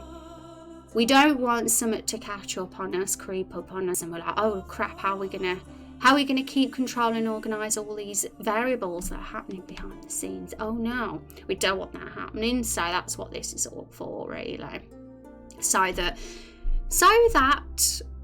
when it comes to implementing, which I've already really started, but it makes the process just much more easier and smoother in the long run because we're getting organised now. There was a good quote I saw on the internet actually. Would you rather chop a tree? Oh my god, what was it now? Oh damn it, I wish I could remember these things because it was the perfect analogy for what I'm trying to do. But it was basically something about like chopping a tree with a sharp axe or a blunt axe, but it taking longer to obviously chop it with the blunt axe. If you take longer to sharpen the axe, then it takes longer to actually do that, but the chopping of the tree is quicker. It's confusing. I've explained it terribly, but that's the analogy. Oh my god. Giant small person implies large for small person, say 5 foot. Small giant person implies small for giant, say 6 foot. See, that's David's perception of that. Yeah. See, I had a very silly one where a small person had gigantic arms and a giant person had tiny arms. That was my vision. But David's makes a lot of sense too. Thank you, Van. Thanks for hanging out. And later adjectives tend to take priority in English, which is Rex's point, I think. And thank you, my friend. Thank you for streaming today, Rez. You're welcome. You're welcome, everyone. So a wise fool implies a person that is wise among fools, and a foolish wise person would be like the most foolish of wise people. I guess it now. Yeah. It's very interesting because at first I was like, yeah, what's the difference? But okay. So Monday, I'll be back next, and we're gonna be expanding on dialogue with main quest 1, guys. Mainly scene 1 and scene 3 we'll be expanding on. The scenes with Carol, when Carol meets the hero and when Carol joins the hero, but it's mainly going to be scene 3 that is very, very thoroughly expanded on. Scene 1 only slightly, only a couple of little extra things, but I kind of chatted about that with the scene card here. The second half of the scene is basically what we need to add, so we can have a proper cause and effect going, and it was something I realised we didn't have, and it'll add a lot more to the scene, I think. Okay, I'm excited to do some dialogue next week. Thanks for hanging out and doing the poll results for me. Okay, so we haven't really had many extra votes today, probably because a lot of you have already voted, but I'll put that in chat again. So feel free to jump in. It's going to close first thing on Monday's stream, just so you know, everybody. So it's your last chance. Although you do get to vote the weekend. More dialogue, yes. More expanding on the scene, because now I'm following the 3-act structure, which I talked about a bit earlier on in the stream and how good it is. Now we're following the 3-act structure. There might be a few things buried with our plot and with our characters that haven't come to the surface like they should have, so that's why we're going to work on expanding the dialogue, so we can make sure that we've really focused on what we need to get people hooked with our story, which everything's already there. The structure's perfect, what we've got going here for the first 2 main quests, but there just might be a few little tiny things that need to just come out, that need to be shoveled up from under the surface, that have been missed and forgotten. And hi, Cat Corporation, hello, may I ask what program you are using to write down the acts and scenes? This is Draw.io, Cat. Welcome to the stream, by the way, but I do think it's called diagrams.net as well. I think it's got 2 names, but this is just the one I've got attached to, because you can do arrows and like little boxes and place them wherever you want. Google Docs is great, but obviously you can't do all these little charts and boxes as like easily. So it's a good one, although it can be a bit temperamental sometimes, but once you get used to it, it's fine. So thanks for hanging out, guys. We will drop ourselves off at somebody's stream. I think we should. Exclamation mark raid. Thanks for hanging out. I'm going to see who's on. I am going to hide because I don't want to show all my following. Give the streamers their privacy. Okay. Who is on today?